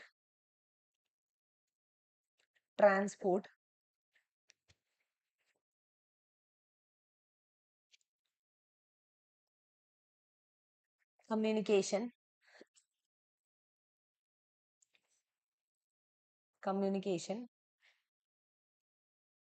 etc. are still gradually catching up,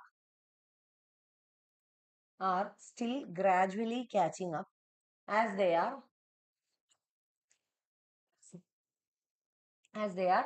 contact intensive sectors. Very less probability that they will ask you questions regarding COVID-19. കാരണം Covid തുടങ്ങിയപ്പോൾ തൊട്ട് എല്ലാ വർഷവും ചോദിക്കുന്നുണ്ട്. അപ്പം കഴിഞ്ഞ if you see last year trend is reversing, കുറച്ച് കൊണ്ടുവരിക. അപ്പം അതിന്റെ ഒരു ഇമ്പോർട്ടൻസ് ഒക്കെ കുറഞ്ഞു, നമ്മൾ മറന്നു തുടങ്ങിയല്ലോ. അപ്പം ചോദിക്കാൻ ചാൻസ് ഇല്ല, ബട്ട് സ്റ്റിൽ എന്തെങ്കിലും റിക്കവറിയെ പറ്റിയൊക്കെ ചോദിച്ചു കഴിഞ്ഞാൽ U can use this data. Okay, now we will see 3 sectors in detail. In detail എന്ന് പറഞ്ഞാൽ ഭയങ്കര ഡീറ്റെയിൽ അല്ല, overall comprehensive ആയിട്ട്. But these 3 sectors we will take up in detail in different chapters. Agriculture ഒരു chapter ഉണ്ട്, ഇൻഡസ്ട്രിക്ക് ഒരു chapter ഉണ്ട്, സർവീസസിനും ഉണ്ട്. പക്ഷെ this first chapter deals with everything comprehensively, and I want you to go and revise and come.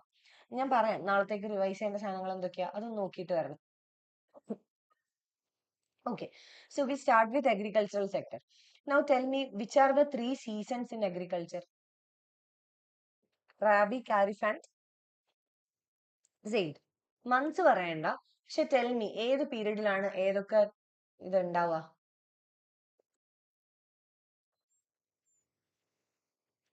So we start with agriculture.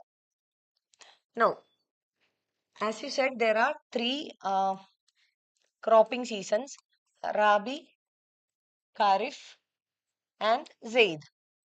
Zaid is not very important. Between Kharif and Rabi, there is a small summer season where we grow vegetables, fruits, melons, ഇങ്ങനെയൊക്കെ ഉള്ള കാര്യങ്ങൾ.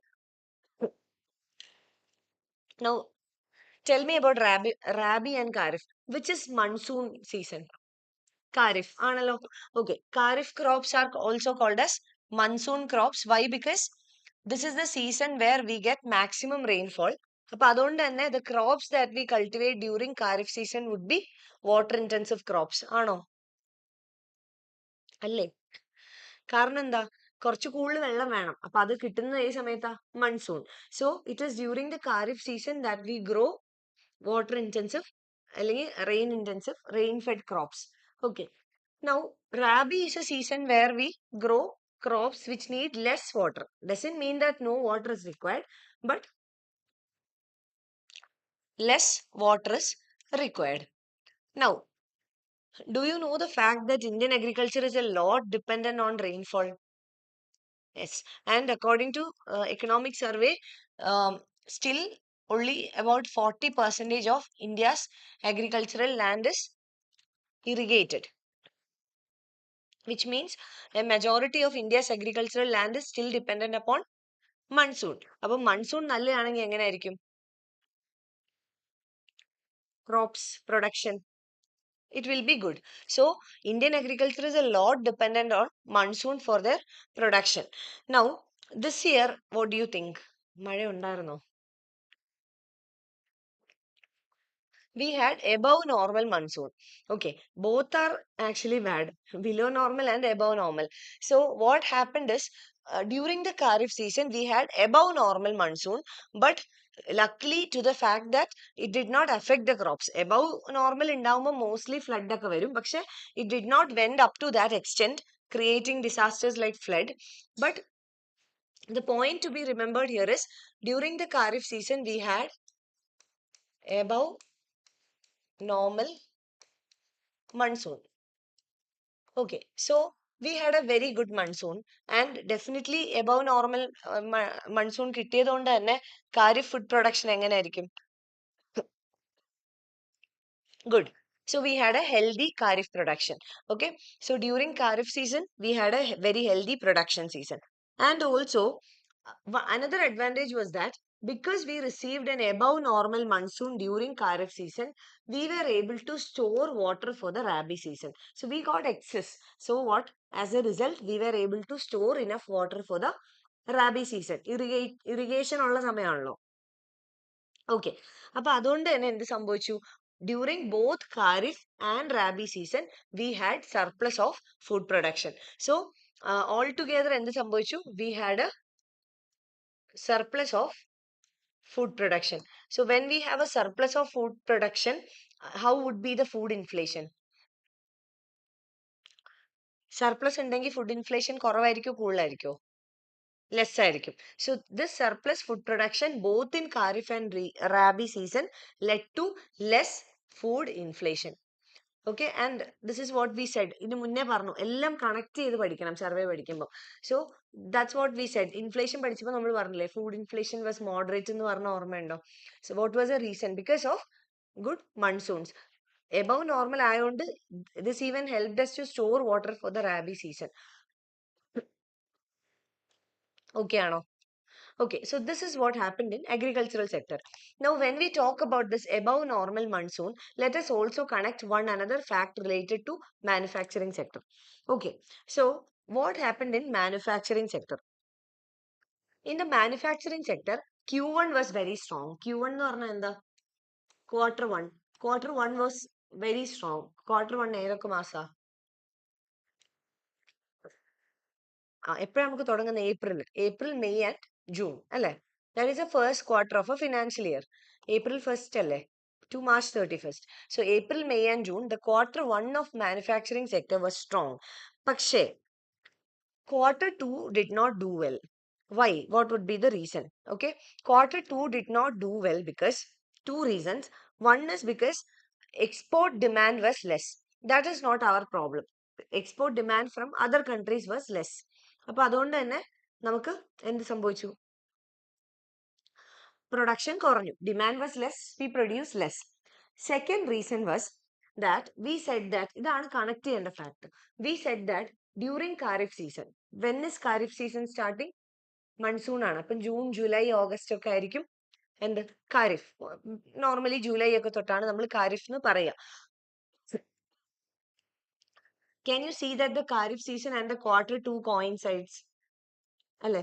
Financial ഇയറിന്റെ second ക്വാർട്ടറും kharif സീസണും coincide ചെയ്യില്ലേ? Quarter 2-ലല്ലേ monsoon നമുക്ക് കിട്ടുന്നത്. അപ്പം there is one factor that is related to monsoon that affected the manufacturing sector. We said that we received normal monsoon. Sorry, above normal monsoon. സാധാരണ കിട്ടുന്നതിനേക്കാളും കൂടുതൽ മഴ കിട്ടി. അപ്പോൾ ഖാരിഫ് സീസണിൽ usually when there is rainfall, that is during monsoon, when there is rainfall, there are some sectors that cannot work properly. പറയാൻ പറ്റുമോ ഏതൊക്കെയായിരിക്കും? Mining സീസണിന് ഭയങ്കര മഴയാണെങ്കിൽ അവർക്ക് പ്രോപ്പർ ആയിട്ട് മൈനിങ് ആക്ടിവിറ്റീസ് നടക്കുമോ? ഇല്ല. കൺസ്ട്രക്ഷൻ സെക്ടർ ഇല്ല. ഓക്കെ, ഇനി ചില manufacturing sectors like cement, oil refinery, ഇവിടെയൊക്കെ എന്താ സംഭവിക്കുക? During rainfall, their production will be disrupted ആണല്ലോ normally. But this year it was above normal. അപ്പൊ എന്ത് സംഭവിച്ചു? യൂഷ്വലി കിട്ടുന്നതിനേക്കാളും മഴ was intense. So because the rainfall was more intense than the normal, it helped the agricultural sector, but it disrupted certain subsectors in manufacturing sector like quarrying, mining, construction, etc. And remember, construction is second largest employment generator after agriculture. Appo endu sambhavichu? Q2, which that is quarter two of the financial year for manufacturing sector was not good. Why? Because of above normal monsoon, which affected some areas. Whereas quarter two of the financial year was good for agricultural sector because എന്താ ഇവിടെ above normal monsoon കിട്ടിയതുകൊണ്ട്. അപ്പം when one sector is affected due to above normal monsoon, another sector has gained also. പക്ഷെ ആ balance നമുക്ക് maintain ചെയ്യാൻ പറ്റിയില്ല. Okay, ആ ഒരു ഫാക്ട് നിങ്ങൾ ഓർത്തു വെക്കണം. അപ്പൊ അതൊക്കെ വേറെ അധികം ആൾക്കാരൊന്നും അങ്ങനെ എഴുതത്തൊന്നും ഇല്ല എന്നാണ് എൻ്റെ ഒരു വിശ്വാസം. Okay, now coming to Q3 of the manufacturing sector. Now in the Q3 rain ഒക്കെ എന്താ മാറി. So we are in the phase of recovery. Now ഇവിടെ നമ്മൾ എന്തോ പറഞ്ഞേ, Q1 performance was very good. During Q2 എന്താ പറ്റി, കുറച്ച് പ്രശ്നം വന്നു. Q3 is the phase of recovery. Now here do you see something related to cyclical unemployment? കാണാൻ പറ്റുമോ? Have you learned cyclical unemployment? പഠിച്ചിട്ടുണ്ട്. What is cyclical unemployment? It is the type of unemployment that is related to business cycles. അല്ലേ? Business cycles. Now this is Q1. In Q1 നമ്മൾ ഇവിടെ എന്താ കണ്ടേ? Boom. There was a boom in the manufacturing activity. But in Q2 എന്ത് പറ്റി? There was a recession. അല്ലെങ്കിൽ there was a negative growth or recession.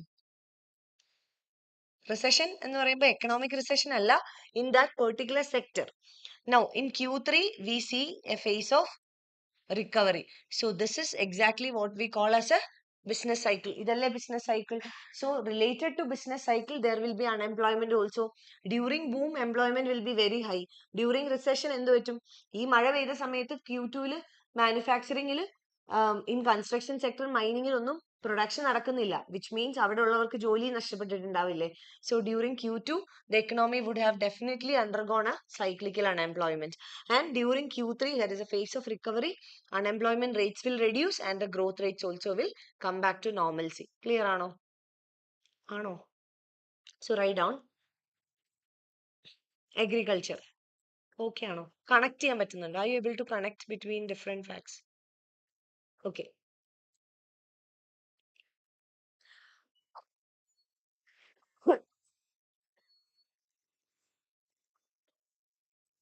Okay, agricultural sector. Agricultural economy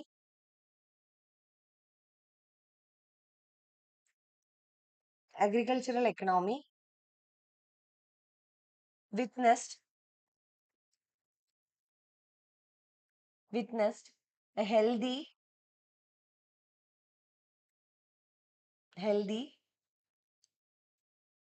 Kharif and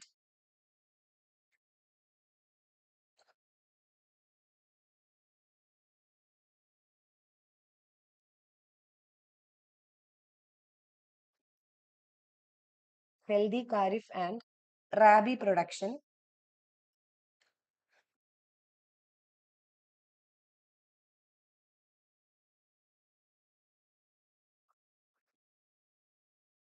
Kharif and Rabi production.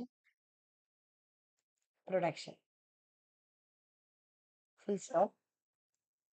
The country received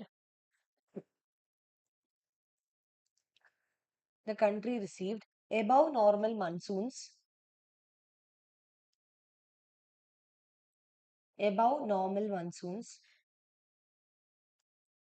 aiding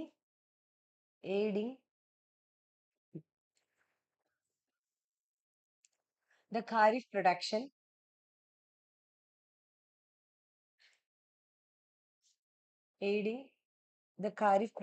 and ensuring sufficient water for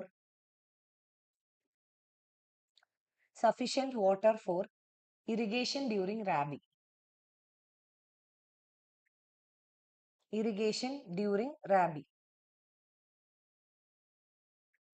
This led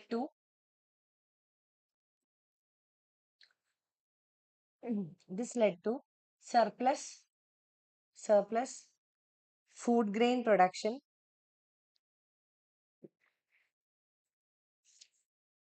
surplus food grain production,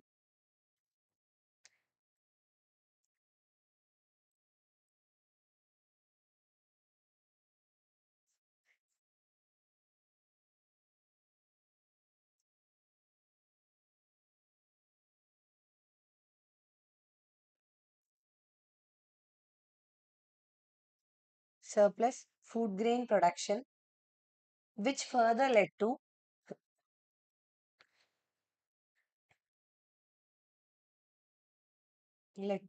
moderation of food inflation.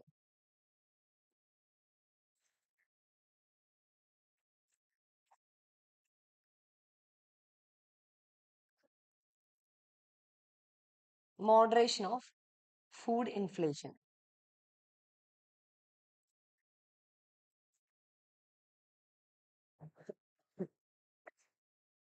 Okay. Next heading, right on manufacturing.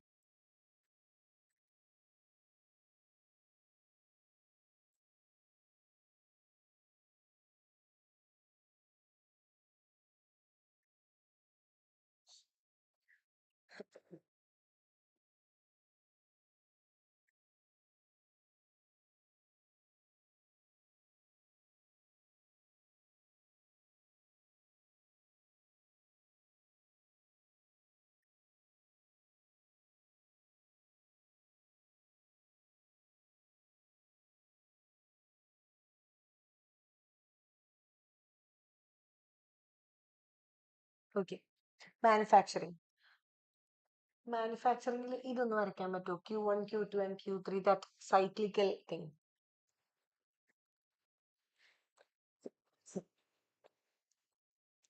And when you write answers, wherever possible ചെറിയ എന്തെങ്കിലും pictures അല്ല ഗ്രാഫോ അങ്ങനെ എന്തെങ്കിലും കൊടുക്കാൻ പറ്റുവാണെങ്കിൽ try to do that also.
Okay.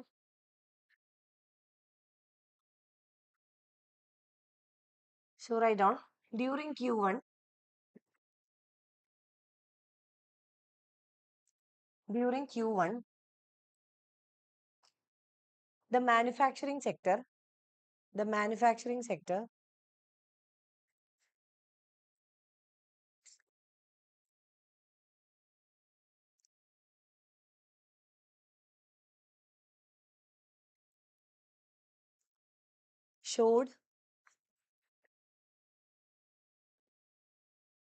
the manufacturing sector showed a strong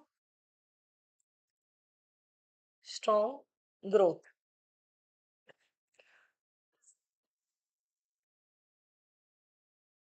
During Q2,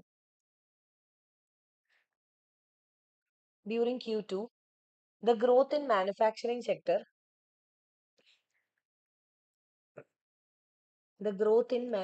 sector moderated moderated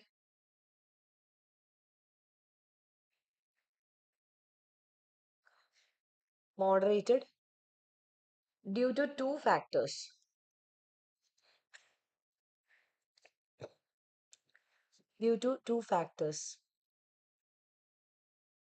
First one, Exports slowed due to weak demand from slowed due to weak demand from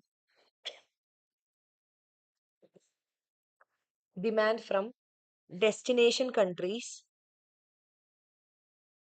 Weak demand from destination countries. Second one,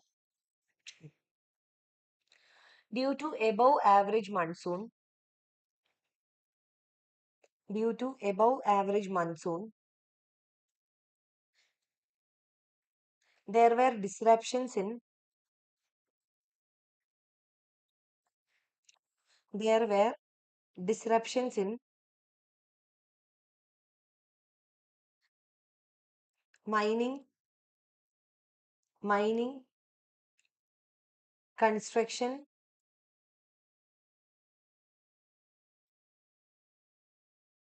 and certain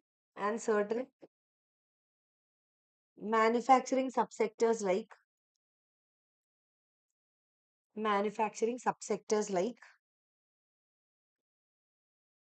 cement,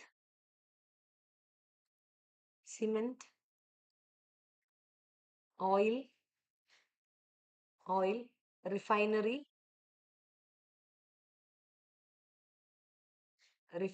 etc.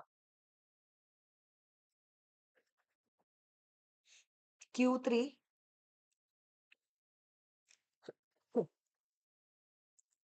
Q3 shows a phase of recovery.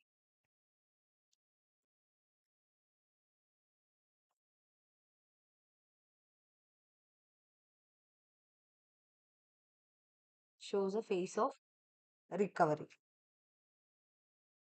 Okay. Now, whatever data we have discussed about this manufacturing sector, Q1, Q2, Q3, all these are taken from RBI's Industrial Outlook Survey. So, write down that also and highlight it. Maybe when you write something about industry, ഇത് മാത്രമായിരിക്കണം എന്നില്ല. Maybe പക്ഷെ കുറച്ച് കൊള്ളാവുന്ന data എന്തെങ്കിലും ആണെങ്കിൽ you can quote it like that according to RBI's Industrial Outlook Survey. So, write down RBI's Industrial Outlook Survey.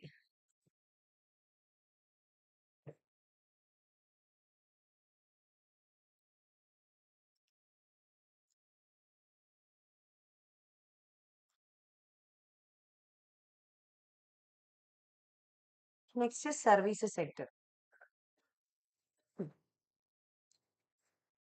Services sector എങ്ങനെയായിരിക്കും? Expansion or contraction? Expansion. And we have already discussed that in PMI services, expansionary zone. So, in the H1, that is first half of the financial year, H1 services sector showed 7.1% growth.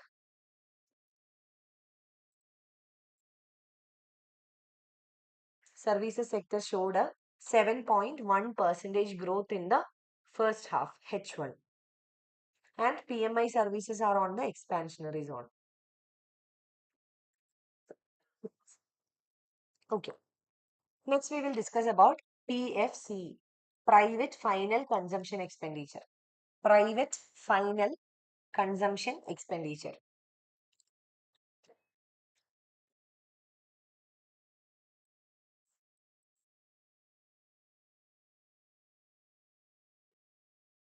Okay. Private Final Consumption Expenditure. We can divide it into two categories, rural and urban. Now, what is meant by Private Final Consumption Expenditure? Can you put it in simple words? Private എന്ന് പറഞ്ഞാൽ എന്തായിരിക്കും? Other than government, everything is private. Consumption final expenditure എന്ന് പറഞ്ഞാൽ എന്താ? That is expenditure on final goods or consumption of final goods.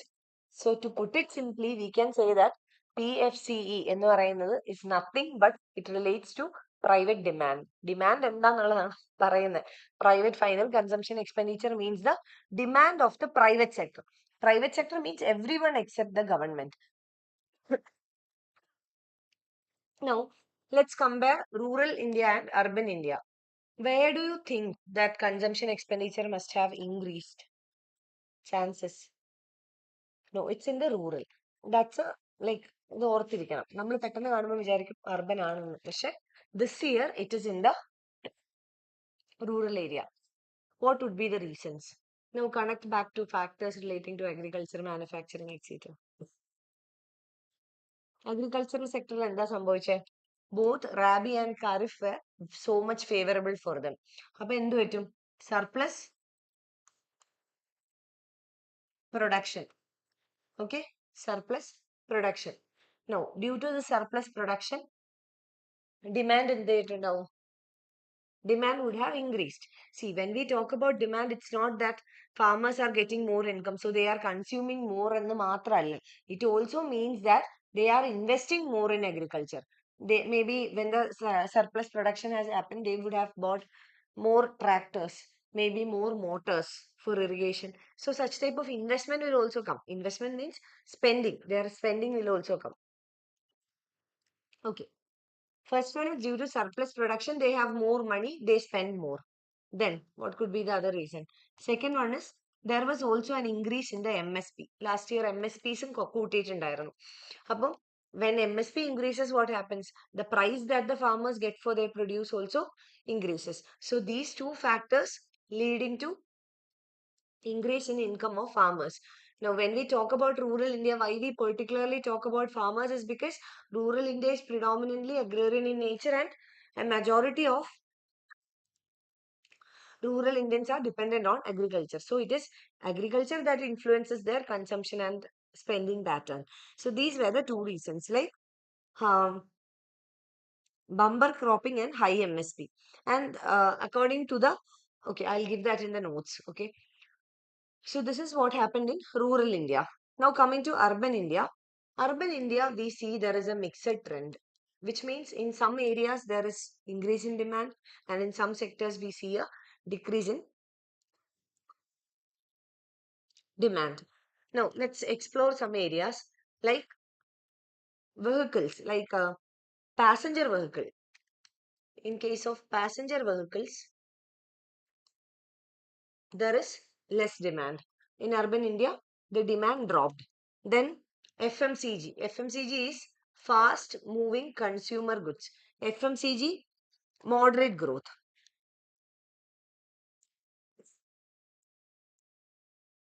Then residential investment, that is houses and all that, they are also moderate growth. We have already seen that the construction sector did not do well in the quarter two.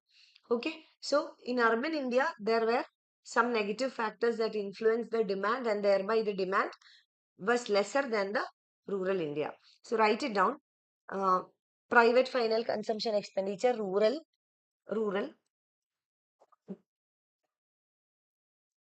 Due to bumper crops, due to bumper crops in Kharif and Rabi season, due to bumper crops,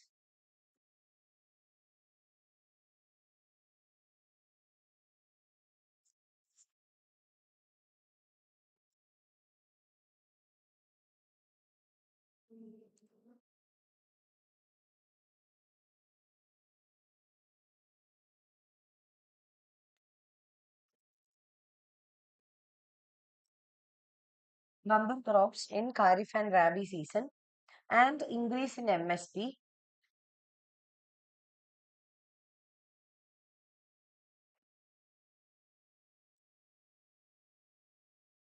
and increase in MSP,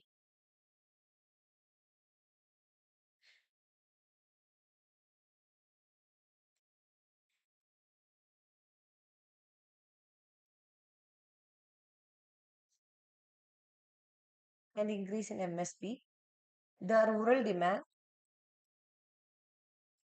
went up, went up.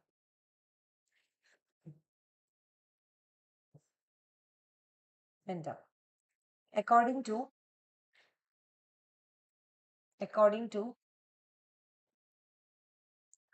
NABARD's NABARD's NABARD's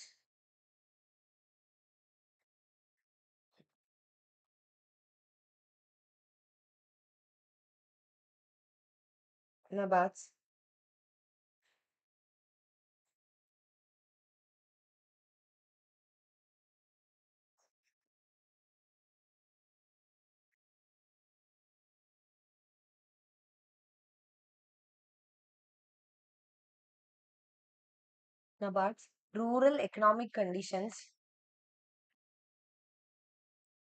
Rural Economic Conditions and Sentiments Survey, Rural Economic Conditions and Sentiments Survey,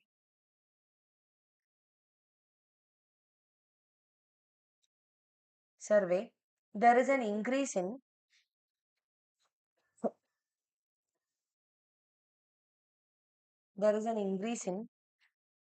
two-wheeler, three-wheeler,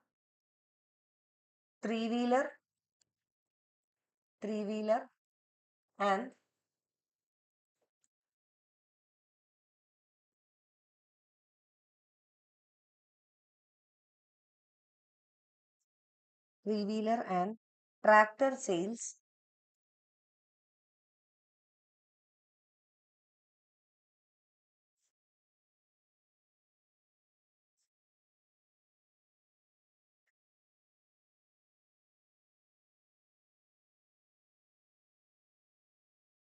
tractor sales in rural India.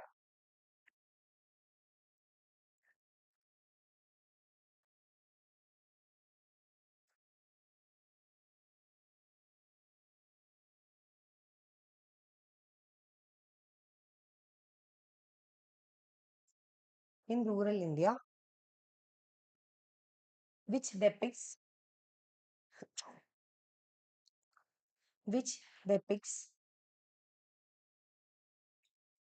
a higher demand and purchasing power.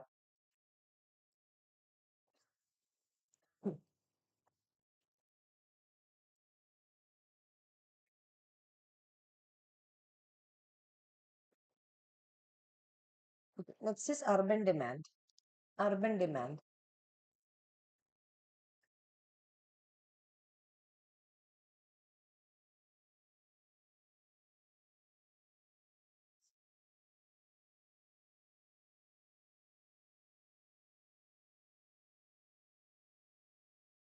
Urban demand. It has showed mixed trends.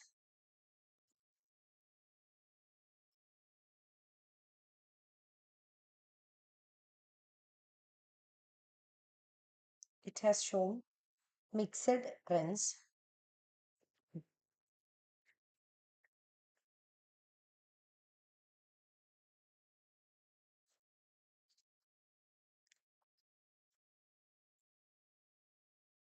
Mixed trends. First point, according to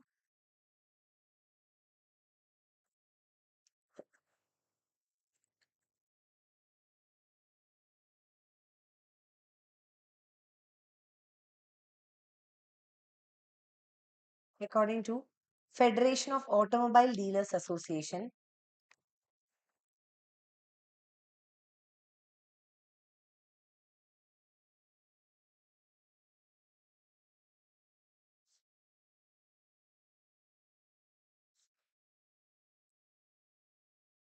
according to Federation of Automobile Dealers Association, passenger vehicle sales have slowed. Passenger vehicle sales have slowed.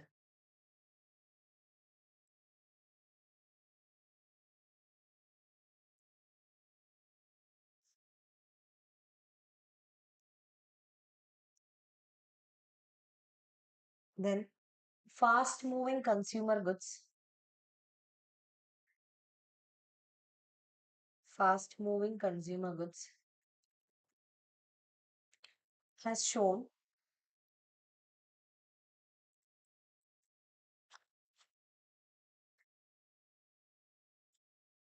fast moving consumer goods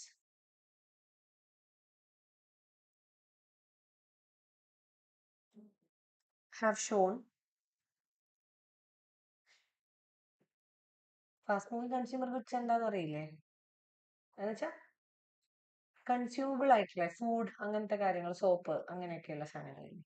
consumption, നമ്മൾ പെട്ടെന്ന് consume ചെയ്യുന്ന consumer goods have shown a moderate growth.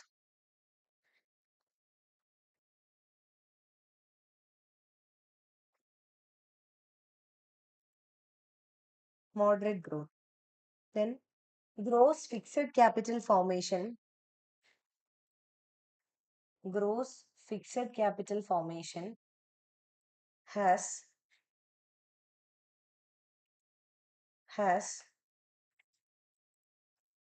reduced to 6.4 percentage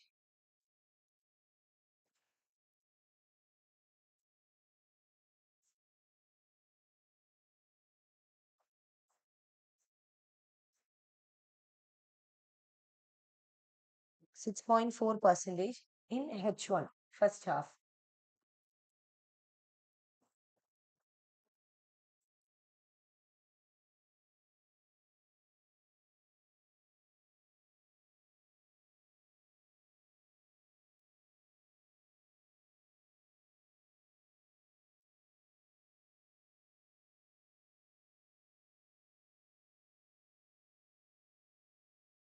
Has reduced to 6.4 percentage in H1 compared to 10.1 percentage 10.1 percentage in the last year during the same period. In the last year during the same period. Okay. I have two questions here.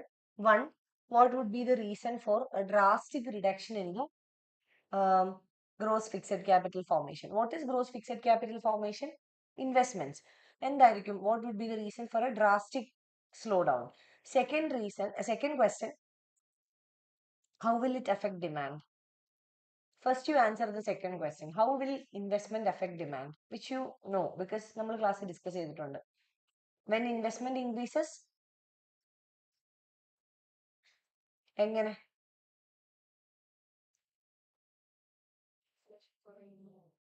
Inflation എങ്ങനെ കുറയുന്നത് investment കൂടുമ്പോൾ? എങ്ങനെയാ വരുന്നത്? അല്ല അത് എങ്ങനെയാ പൈസ കൂടുതൽ കിട്ടുന്നത്? See, suppose investment increase ചെയ്തു. Suppose new road coming up.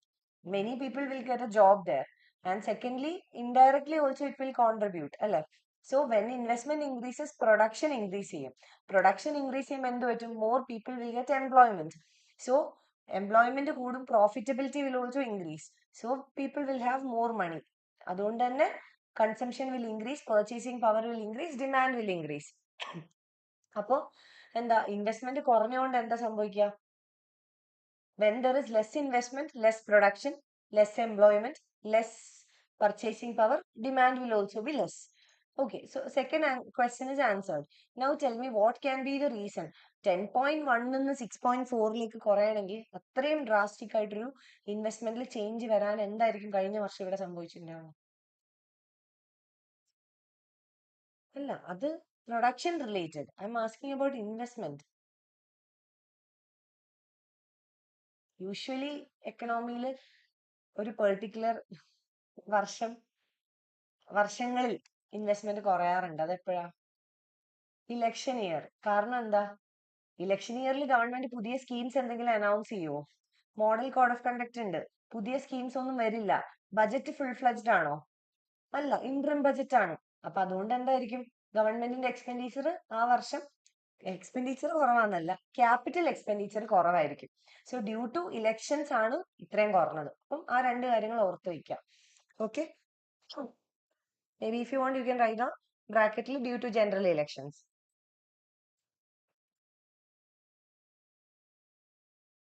Okay, so due to general elections government investment reduce ചെയ്തു.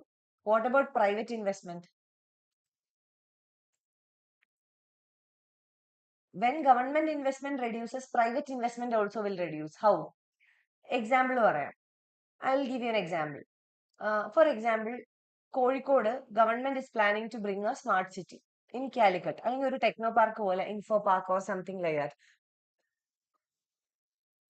ഈ ഇൻഫോ പാർക്ക് ടെക്നോ പാർക്കിലൊക്കെ എന്തോ സംഭവിക്കുന്നത്? Okay, take the case of techno park. There will be a lot of tech techies അല്ലെങ്കിൽ tech companies starting up in that particular zone അല്ലേ? അപ്പൊ government we should give them some subsidies to attract them to invest there. Like say for example, ഇപ്പം we usually say that Trivandrum കഴക്കൂട്ടത്താണ് techno park. Kazhakuttam long years back it was a highly under developed area, ഒരു forest പോലൊക്കെ ആയിരുന്നു പറഞ്ഞു കേട്ടിട്ടുണ്ട്. അപ്പം government is allotting a particular zone for techno park, which means അവിടെ ഒരു കാട്ടിനകത്ത് ആരെങ്കിലും കൊണ്ടുവന്ന് ഇൻവെസ്റ്റ് ചെയ്യുമോ? ഇല്ല. ഗവൺമെന്റ് എന്തും കൂടെ കൊടുക്കും? Government will provide them basic facilities like good roads, connectivity കൊടുക്കണം, റോഡ് കൊടുക്കണം, പിന്നെ അവിടെ എന്തെങ്കിലും സബ്സിഡീസ് കൊടുക്കണം അല്ലേ? So all these are government investment. So unless the government invest, private will not invest. അപ്പൊ ഗവൺമെന്റ് ഇൻവെസ്റ്റ്മെന്റ് കുറയുന്നതിനനുസരിച്ച് എന്ത് ചെയ്യും? പ്രൈവറ്റ് ഇൻവെസ്റ്റ്മെന്റും കുറയും. Okay, so private investment was also very less because of less government investment due to elections.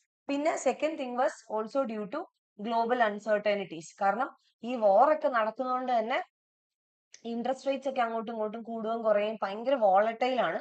അപ്പൊ നമുക്ക് fund raise ചെയ്യാനൊക്കെ ഉള്ള ബുദ്ധിമുട്ടുണ്ട്. That's why investment was very less from the private sector as well.